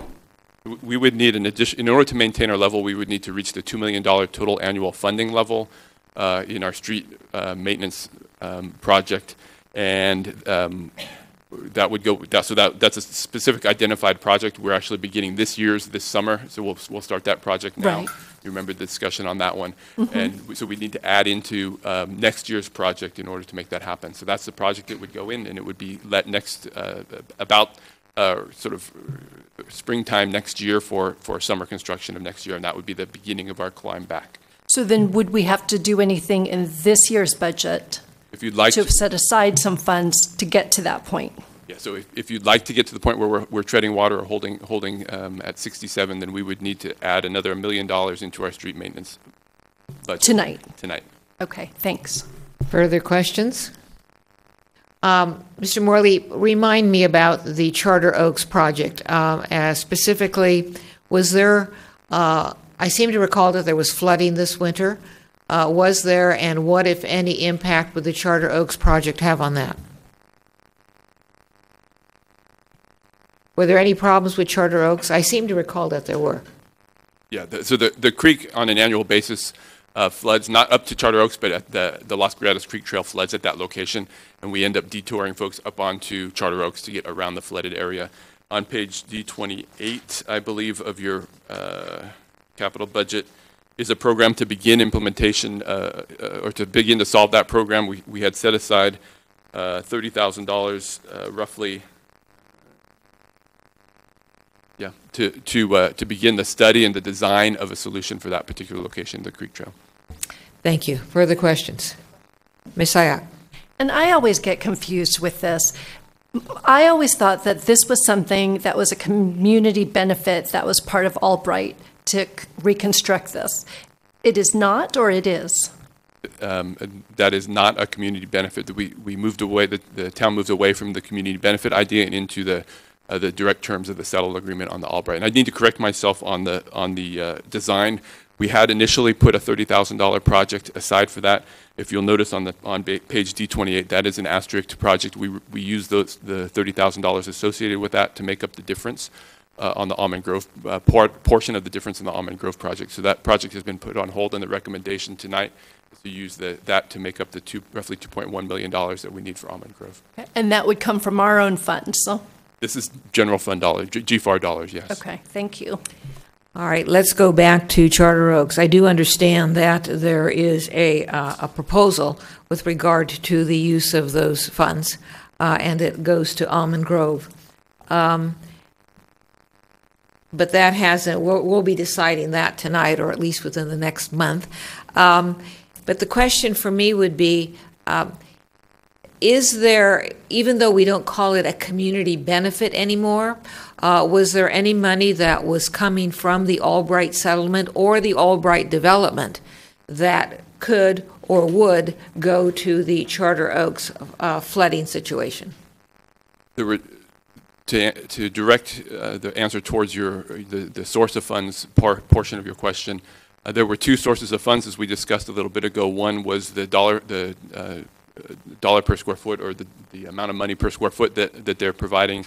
That is collected directly, I believe, into our fees and licenses account, and it becomes GFAR, general fund dollars at that point, and then ultimately reallocated to the GFAR. and Steve or Mr. Conway can jump in when I say something wrong or throw something at me.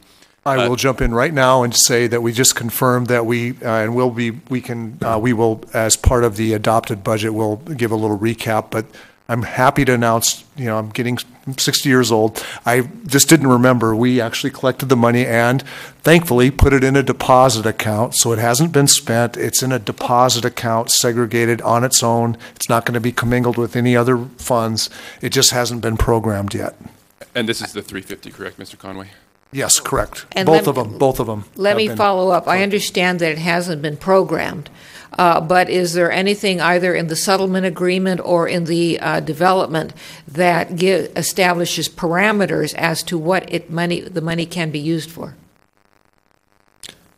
There are requirements, Joel Paulson, Community Development Director. There are requirements in the settlement agreement that specifically say the $350,000 settlement agreement money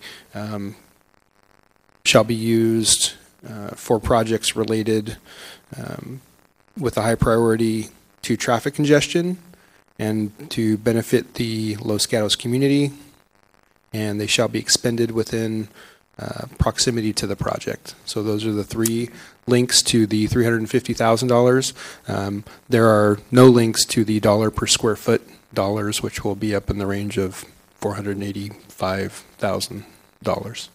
All right, and staff, as I understand it, when this information comes back to us, and I anticipate it'll be the next meeting, it'll be the amount of money we have in Albright from any sources, including the settlement agreement, and the parameters, if any, on how it can be spent. We already have one.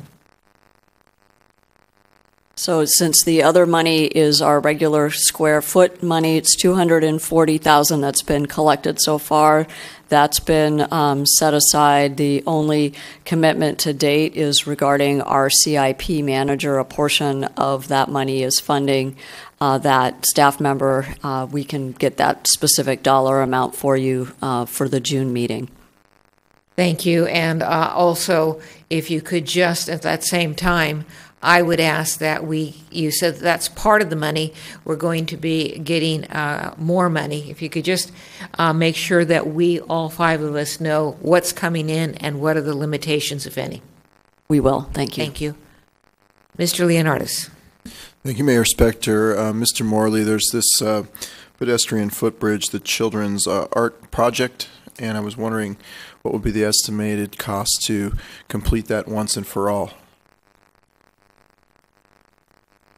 Christina Gilmore, assistant to the town manager. We don't have estimated costs right now.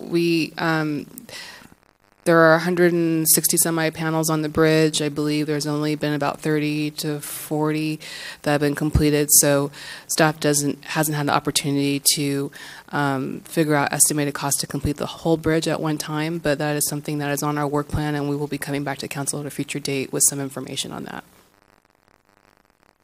And Mr. Leonardis, before I will tell you that when we get into a discussion, I do have my own version of those numbers. But go ahead.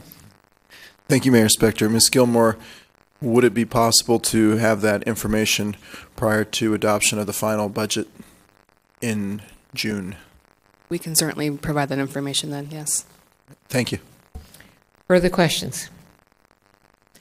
Seeing none, I will now I will not close anything. We'll go on to the public testimony. If anyone wants to address us on this agenda item, please submit a card. Some of you have. And the first person is Mary Goulart.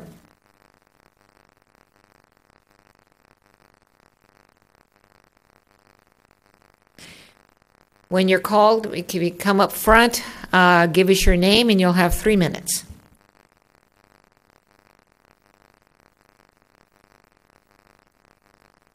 Good evening. I just wanted to come and say a quick thank you. I am Mary Goulart. I'm the new Executive Director of the Live Oak Senior Nutrition and Service Center here in town. We have been providing nutritious and well-balanced lunches and socialization for the seniors here in our town for over 40 years. I would like to take this opportunity to thank the council and all of you and the citizens of this town for all the years of support that we have received. I would like to thank you for your generosity and those others who are concerned about our older adult population, and that we need to continue to serve these folks in very fundamental and essential ways. We are grateful for your continued consideration for our request for financial funds. Together, I believe that we can meet the needs of our growing senior population, and I also believe that there is very little that will prevent us from doing that to improve their lives. These are very precious individuals, and they have helped to create our amazing country and this beautiful community that we so enjoy. So on behalf of all of our seniors here in town, I would like to thank you. Thanks. Thank you. Any questions? Doesn't look like it. Okay, thank you. Kelly Mitchell.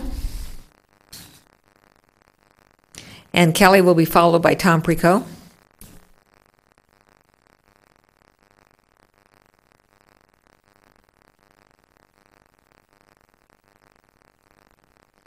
Good evening, Council, Town of Los Gatos. My name is Kelly Mitchell, and I'm here on behalf of Live Oak Adult Day Services, located right next door to the nutrition program. I would like to thank the town and the council as well for their continued support. With your help, we are able to keep daily fees as low as $20 for low-income seniors. Many of these seniors have diagnoses of Alzheimer's or Parkinson's. Excuse me. And at our program, participants receive entertainment, nutritious meals, exercise programs, socialization, and any needs that they might have during the day. So thank you so very much for your continued support for our seniors. Thank you. Questions? Seeing none, thanks. Tom Precoe. Be followed by Sujata Venkatraman. Yes, thank you. So I'm Tom Precoe, and I'm representing the Community and Senior Services Commission. I'm currently chair, and I'm here just to speak in favor of the Community Grants Program, which is in your budget. I'd like to say that the Commission unanimously approved the budget that was submitted to you for your approval, and enthusiastically endorses it. I'd like to say that we appreciate, you just heard from a couple of our service providers, and we really appreciate the job they do for the community. We think they do an important service for our citizens, and that they do it with a lot of dedication. I'd like to note that they've been making a special effort this spring to work together to coordinate and further enhance and coordinate their services to our community. I really appreciate that. So I hope you'll be able to support the budget as it is in your packet. Thank you. Thank you. We have a question.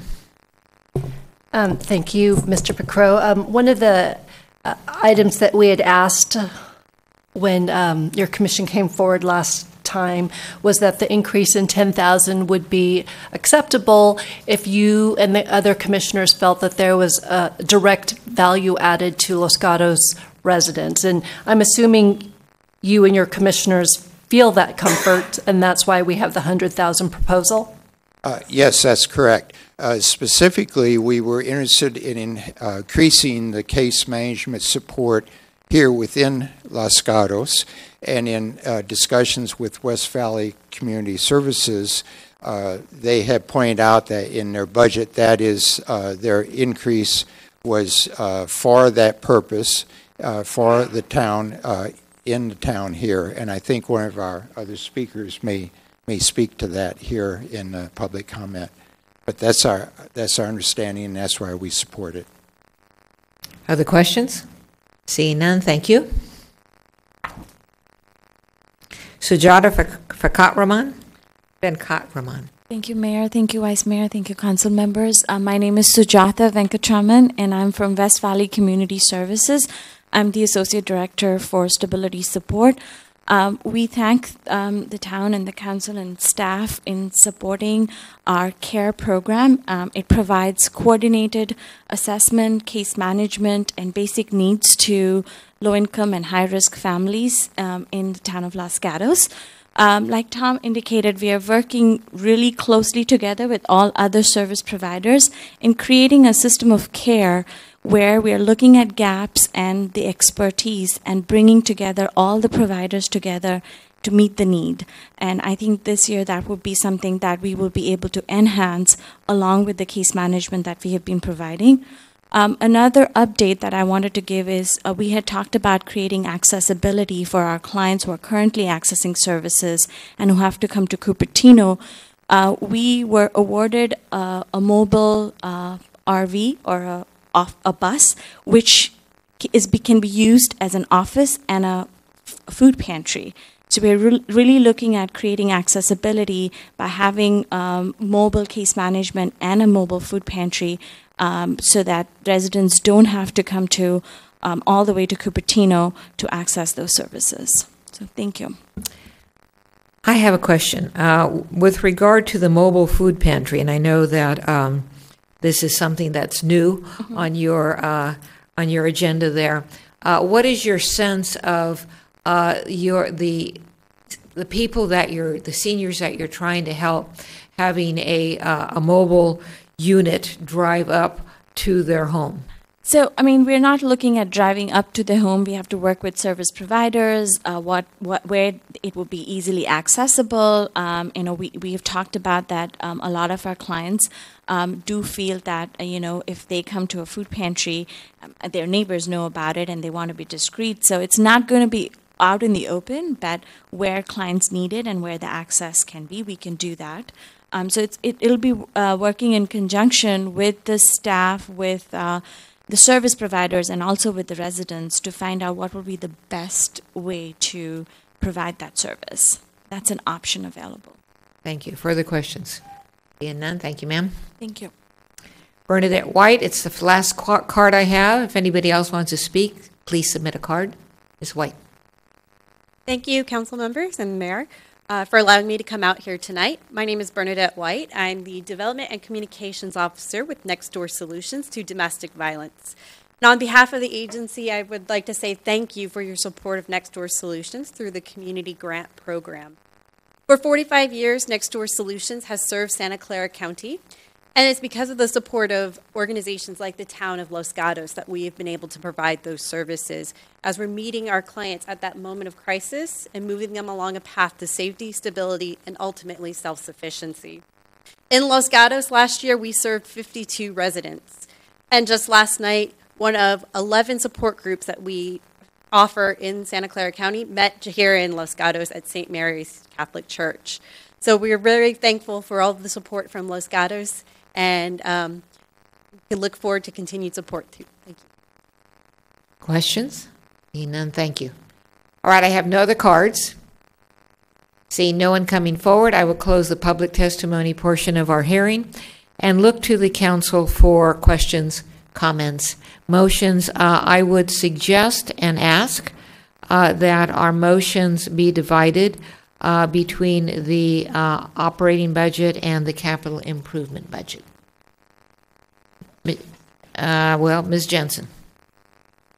I had a procedural question, so I'll defer anything else because I see two other questions. But it was the nature of the motion that we were looking for. Was it to approve, adopt, recommend the proposals, and to the extent there was a suggested change, put that into the motion? I'm not sure how these should be structured. Yes, the final adoption is scheduled to occur on June 7th. So at this point, we're looking for your recommendations so that way we can make any adjustments that are consistent with the recommendations that you make tonight, and then you'll formally be adopting the budget and its resolution on June 7th. Thank you. Jensen. Thank you. I'll defer to the other questions. All right, Mr. Leonardis. Thank you, Mayor Spector. Question for Mr. Morley. Once upon a time, I think I recall us considering replacing street lights with LED street lights, and there was like a $400,000 or something dollar amount grant or something coming from PG&E or somewhere. Are we still pursuing those funds? We are indeed. That project is on page C70 of the Capital Improvement Program. The idea with that project is there are offsetting state funds that will help to cover the initial cost, and then the ongoing costs will be recovered in a short period of time through energy savings associated with the LED street light.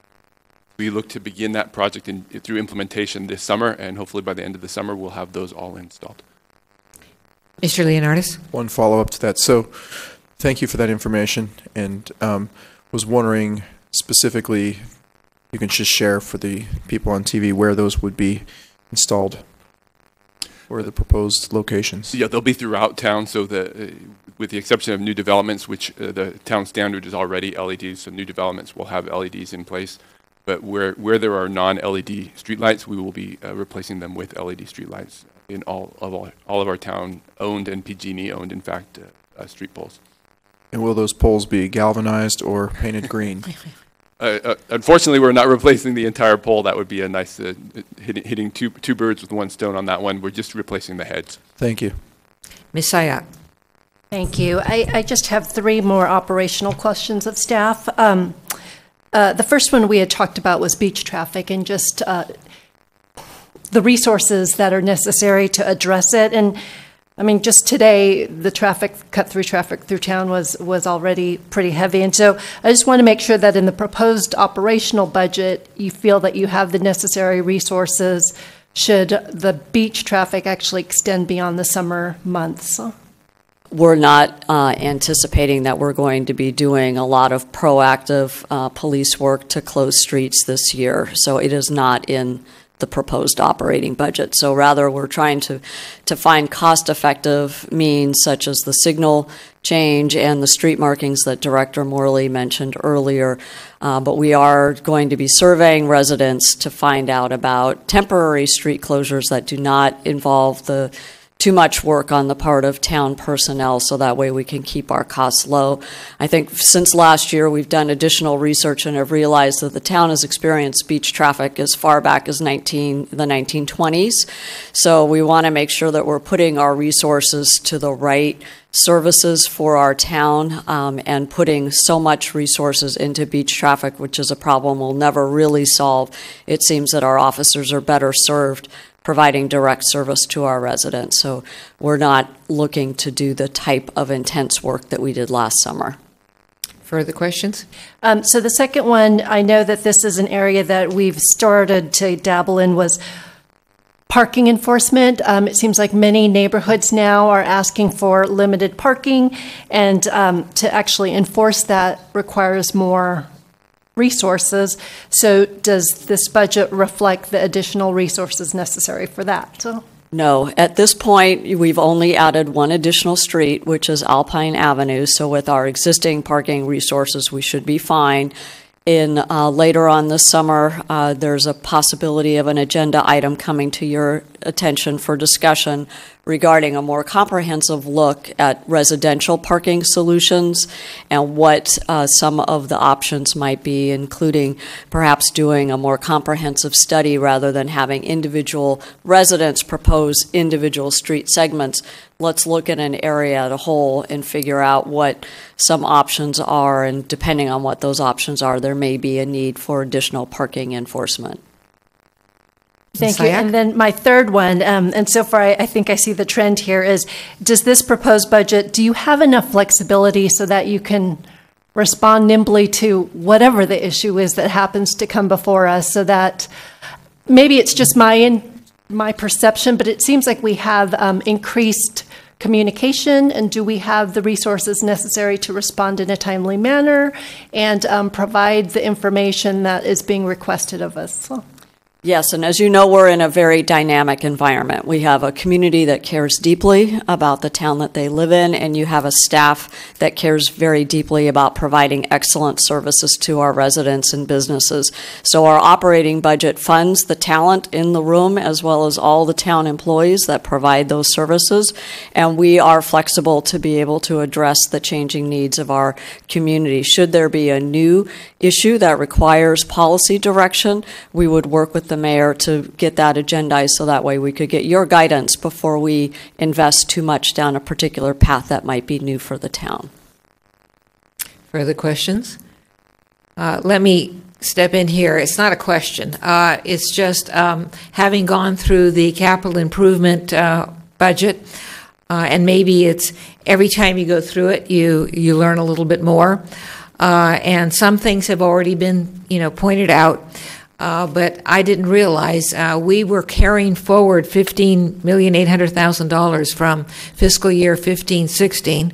We are proposing another $12,145,000 for fiscal year 16-17. So we have in our capital improvement program $28 million. Under my addition, I think that staff came up with just about the same thing, and that is inclusive of the Almond Grove funding. Now, if you go through the CIP page by page, you'll note that some of the projects are what I would call safety projects. And without going through each one, I mean, let's say there is a guardrail which is breaking or which has broken. I would characterize that as a safety issue. So in our capital improvement program, if it is a safety issue, in my mind, it is something that should remain in the capital improvement project. Some of the items, again, I'm not going to give you page by page, but some of the items I would say are not safety items. Things like possibly intelligent parking, which was about $1 million, beautification, which was $10,000, energy efficiency, which was $25,000, lighting, I can't even read my writing, $25,000, fountain, $35,000. And if you go through and you add up the items which I would consider not safety items, my guess would be that they would total in excess of $1 million. And so maybe even approaching $2 million, I don't know. And so some of the things that we've been talking about, which would be issues that would be of importance to us, but they're not in the CIP, but they're not safety items, I'm going to suggest we may want to consider reversing out some of the proposed items with something else. For me, that something else has been this year and in years past, completing the art on the Children's Art Bridge. I have been talking with staff about it over the past 6 months and getting information. And right now we're doing about 8 panels a year, and at that even assuming that they're not defaced, it's going to take us 14 years to complete the bridge, and then we'll probably have to start over again. Right now, there's probably, if I counted right, about 90 panels that we needed to do. And it would be possible to do it all at one time. I've received information from staff that there are individuals, there are students in our community who would be willing to do this, but they're hindered right now because the only way they can do the panels is if they take a course and that course costs money. And so it discourages students from participating. So my request, and again, I'm not doing a motion yet, but I'm hopeful that when there is a motion made, that it encompasses a replacement of some non-emergency, non-safety CIP items with a budget item for completing the students' artwork on the bridge. And if I had my absolute druthers, we'd also put some lighting up there, lighting that wouldn't need Caltrans permission because it would be low enough either in positioning or in density that we would be able to include it just as we did on the Main Street Bridge. And that actually could translate to a safety issue because those of us familiar with the bridge know that that bridge is a safety issue in the evenings for many people who like to hang out there. Anyone else looking for a motion? Mr. Rennie. Thank you, Mayor Spector. I want to comment on your bridge idea. I guess I agree 8 panels a year is not very many.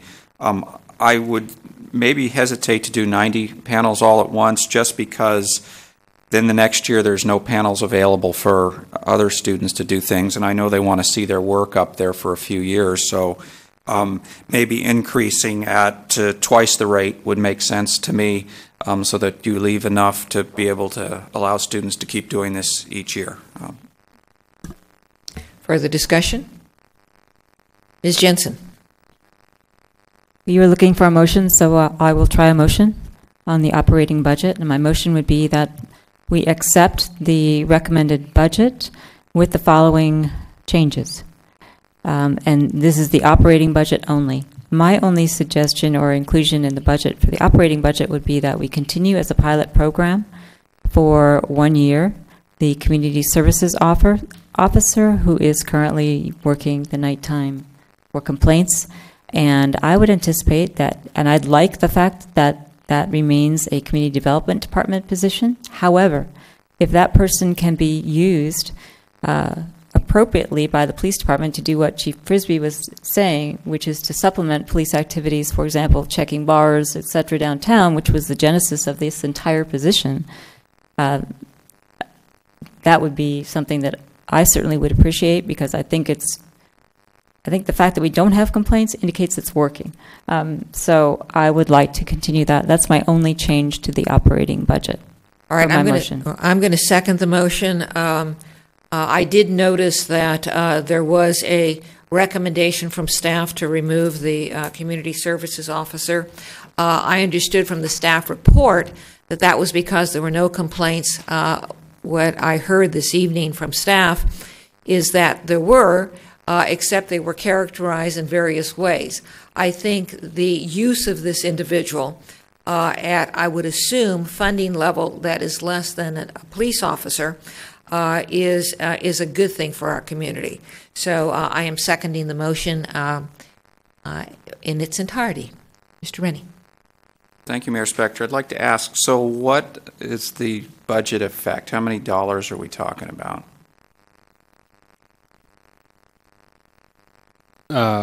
The budget amount is approximately $22,000 at current funding levels. Okay, if I could just make a statement. Mr. Rennie? So I guess 22,000 is not a lot. I'm hesitant because what I heard described was this is mostly supplementing the police department, which the police department seems to be saying they're staffed well enough to handle it, because they're suggesting that they don't need it. So I'm hesitant to add back FTEs into our budget, because I know we're going to be squeezed after our labor negotiations.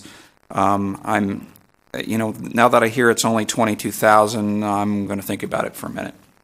Further discussion. Mr. Leonardis. Thank you, Mayor Spector. I will comment on the code enforcement position. The reason I asked Chief Frisbee if we still have the library cop position is because I find it interesting that we would hire a patrol for the library and not patrol for our downtown business district at night. And I think the library position is somewhere around $40,000 a year, and this is only $22,000 a year. So I would agree that it is money well spent. It seems to be, I can just say, sitting up on this council, I remember receiving a lot more complaints about the nighttime activities in the downtown, especially in the parking lot behind Charlie's bar. So I haven't heard those complaints since this individual has been employed. So I'm in support of the motion for those reasons. Further discussion. Ms. Sayak. In general, I think I will be supporting the motion. I think I look to our town staff to just ensure whether it's in CDD or in the police department that given the FTE, the person, whoever it is doing valuable work. So it's not someone necessarily just reading the paper at night. So I would defer the content of that work to you, but I do agree that in the past we've heard significant complaints and the correlation between having a person on board and a decrease in that shows that it is working, and I would be supportive of that. I also do want to just mention, since most of the speakers here tonight were with the Human Services grants, and it's such a nominal amount of what we fund, and I just want to just recognize the amount of work that they do to service the community with real-life, valuable needs. It's very, I've gotten to know a lot of the work that they've done as well as these people, and you thank us for the funds, but I just want to thank you guys for the work that you're doing. Further discussion? All right, we have a motion, a second. Seeing no further discussion, all in favor? Aye. Opposed? Passes unanimously. All right, council, let's go on to the CIP, capital improvement. Ms. Jensen. I'll just go for it again, if that's okay. My motion with respect to the capital improvements budget is that the council accept the recommended budget with the following changes and/or additions.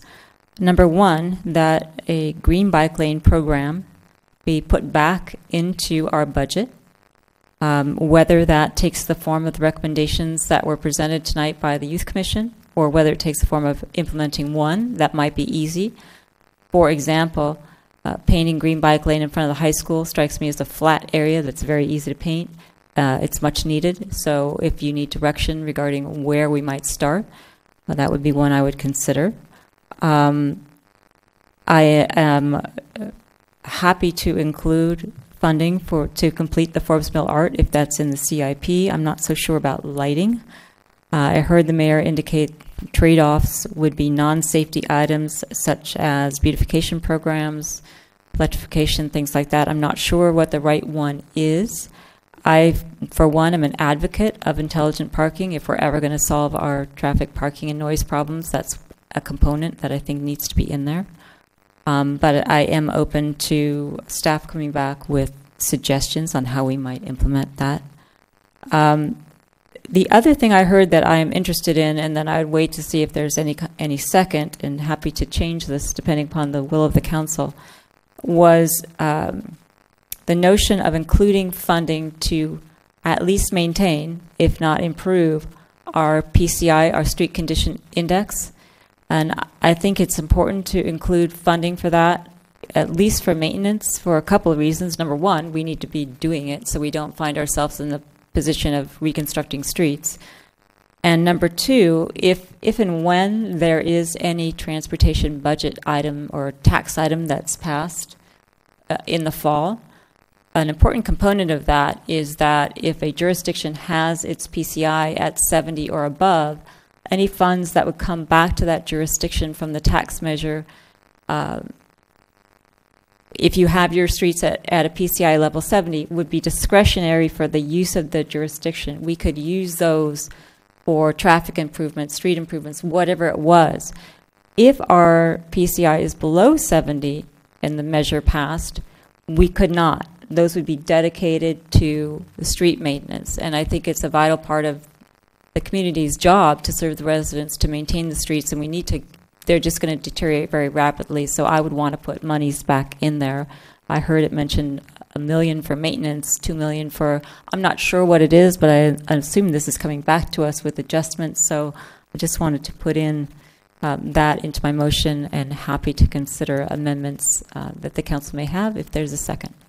All right, we have a motion to accept the CIP with the following caveats or exceptions, that the maker of the motion would like green bike lanes of some sort in the budget, and gave us an example in front of the high school where it is level, that including consideration of the Forbes Mill Art, possibly the lighting, that we look to funding these with non-safety items on the current proposed CIP, and that we look to increasing funding to improve our PCI. First of all, to the maker of the motion, did I characterize that accurately? Yes. And do I have a second? Mr. Rennie? I'll go ahead and second, and I do agree with the items listed. I also think getting our PCI index back up, or certainly stop it from sliding further, is quite important. I would like to ask a question at this point, if I could. And Director Morley knows where it's coming to. So when I look at the Almond Grove funding that we have in here, it is my belief that you have overestimated so that you can do a bid once we, and I'm guessing that once we get the streets designed, we will have a better estimate of what funds we need, and it's in my thought that it's likely some of these will then free up at that period of time. What period of time would that be, if I'm correct in the number actually coming down? We'll go with your assumption that the number is coming down. And then from a time frame perspective, we are on track currently to bid the remaining streets in the Almond Grove in the early part of next calendar year of 2017. So we would have an idea of what we need to allocate at that point for the project, and if there are remaining dollars, what those dollars would be. So then that's, if I can just follow on, so that's too late for Ms. Jensen's motion, really, which is asking you to find in this year another $1 million at least, basically. Yeah, I think finding another $1 million in the current CIP means pulling those dollars from another project. That begins the difficult conversations of priorities, and we can certainly bring forward some staff recommendations on where that might be, but say that those will be difficult conversations on identifying what should be funded and what should maybe be postponed. And then hopefully, if I'm correct, beginning of next calendar year, we could then refund some of the ones we defund in order to get our $1 million. If you're correct, I would caution that as we have solidified the first two streets of Almond Grove, they've started to inform us a little bit more on the total cost of the streets. So we talk about that inverted cone that as we get further along in the design, we get closer and closer to the real cost of the project. And when we redid the estimates, we took a significant step in the direction of being closer to the real cost of the project. So the reduction may not be as big as you might hope, and that I might hope in January, February of next year. Okay, thank you. Further discussion. Mr. Leonardis. Thank you, Mayor Spector. While Mr. Morley's up at the podium, so based on the motion that Ms. Jensen made and has been seconded, I think, by Mr. Rennie, the Blossom Hill tennis courts, are those going to get priority?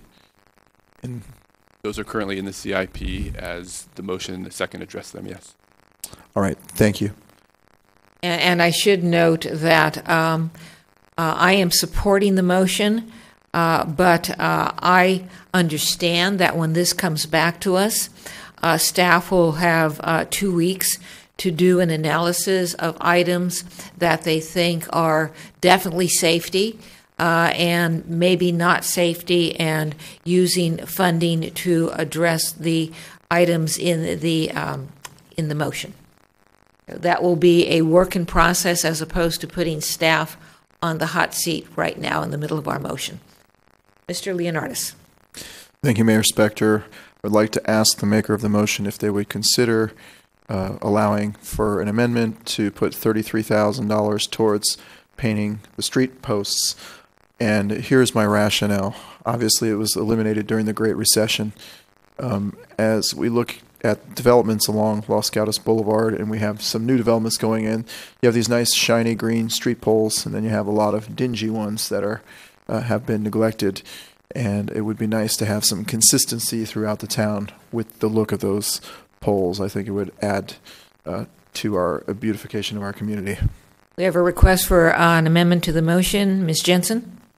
Councilman Leonardis, I appreciate your passion. I do not share it for the street poles. However, what I would be willing to do is include with the request to the staff that the mayor has indicated safety versus beautification versus priorities of projects to come back as we look for the funding at our next meeting, that they certainly consider that. And if it could be fit in, then I would ask us to consider it. That is a compromise I would offer. Thank you. So you're including it in your motion, but you're saying it's going to be within the parameters of safety versus non-safety items? Yes. Mr. Rennie? I will accept it also as the seconder. I understand this is important to Mr. Leonardis, painting of poles, and I guess 33,000 is kind of small compared to the million we're going to be looking for. Further discussion? Hearing none. All in favor? Aye. Aye. Opposed? Passes unanimously, and we look forward to staff's getting back to us in a couple of weeks. Thank you, staff. Thank you, council. Meeting's adjourned.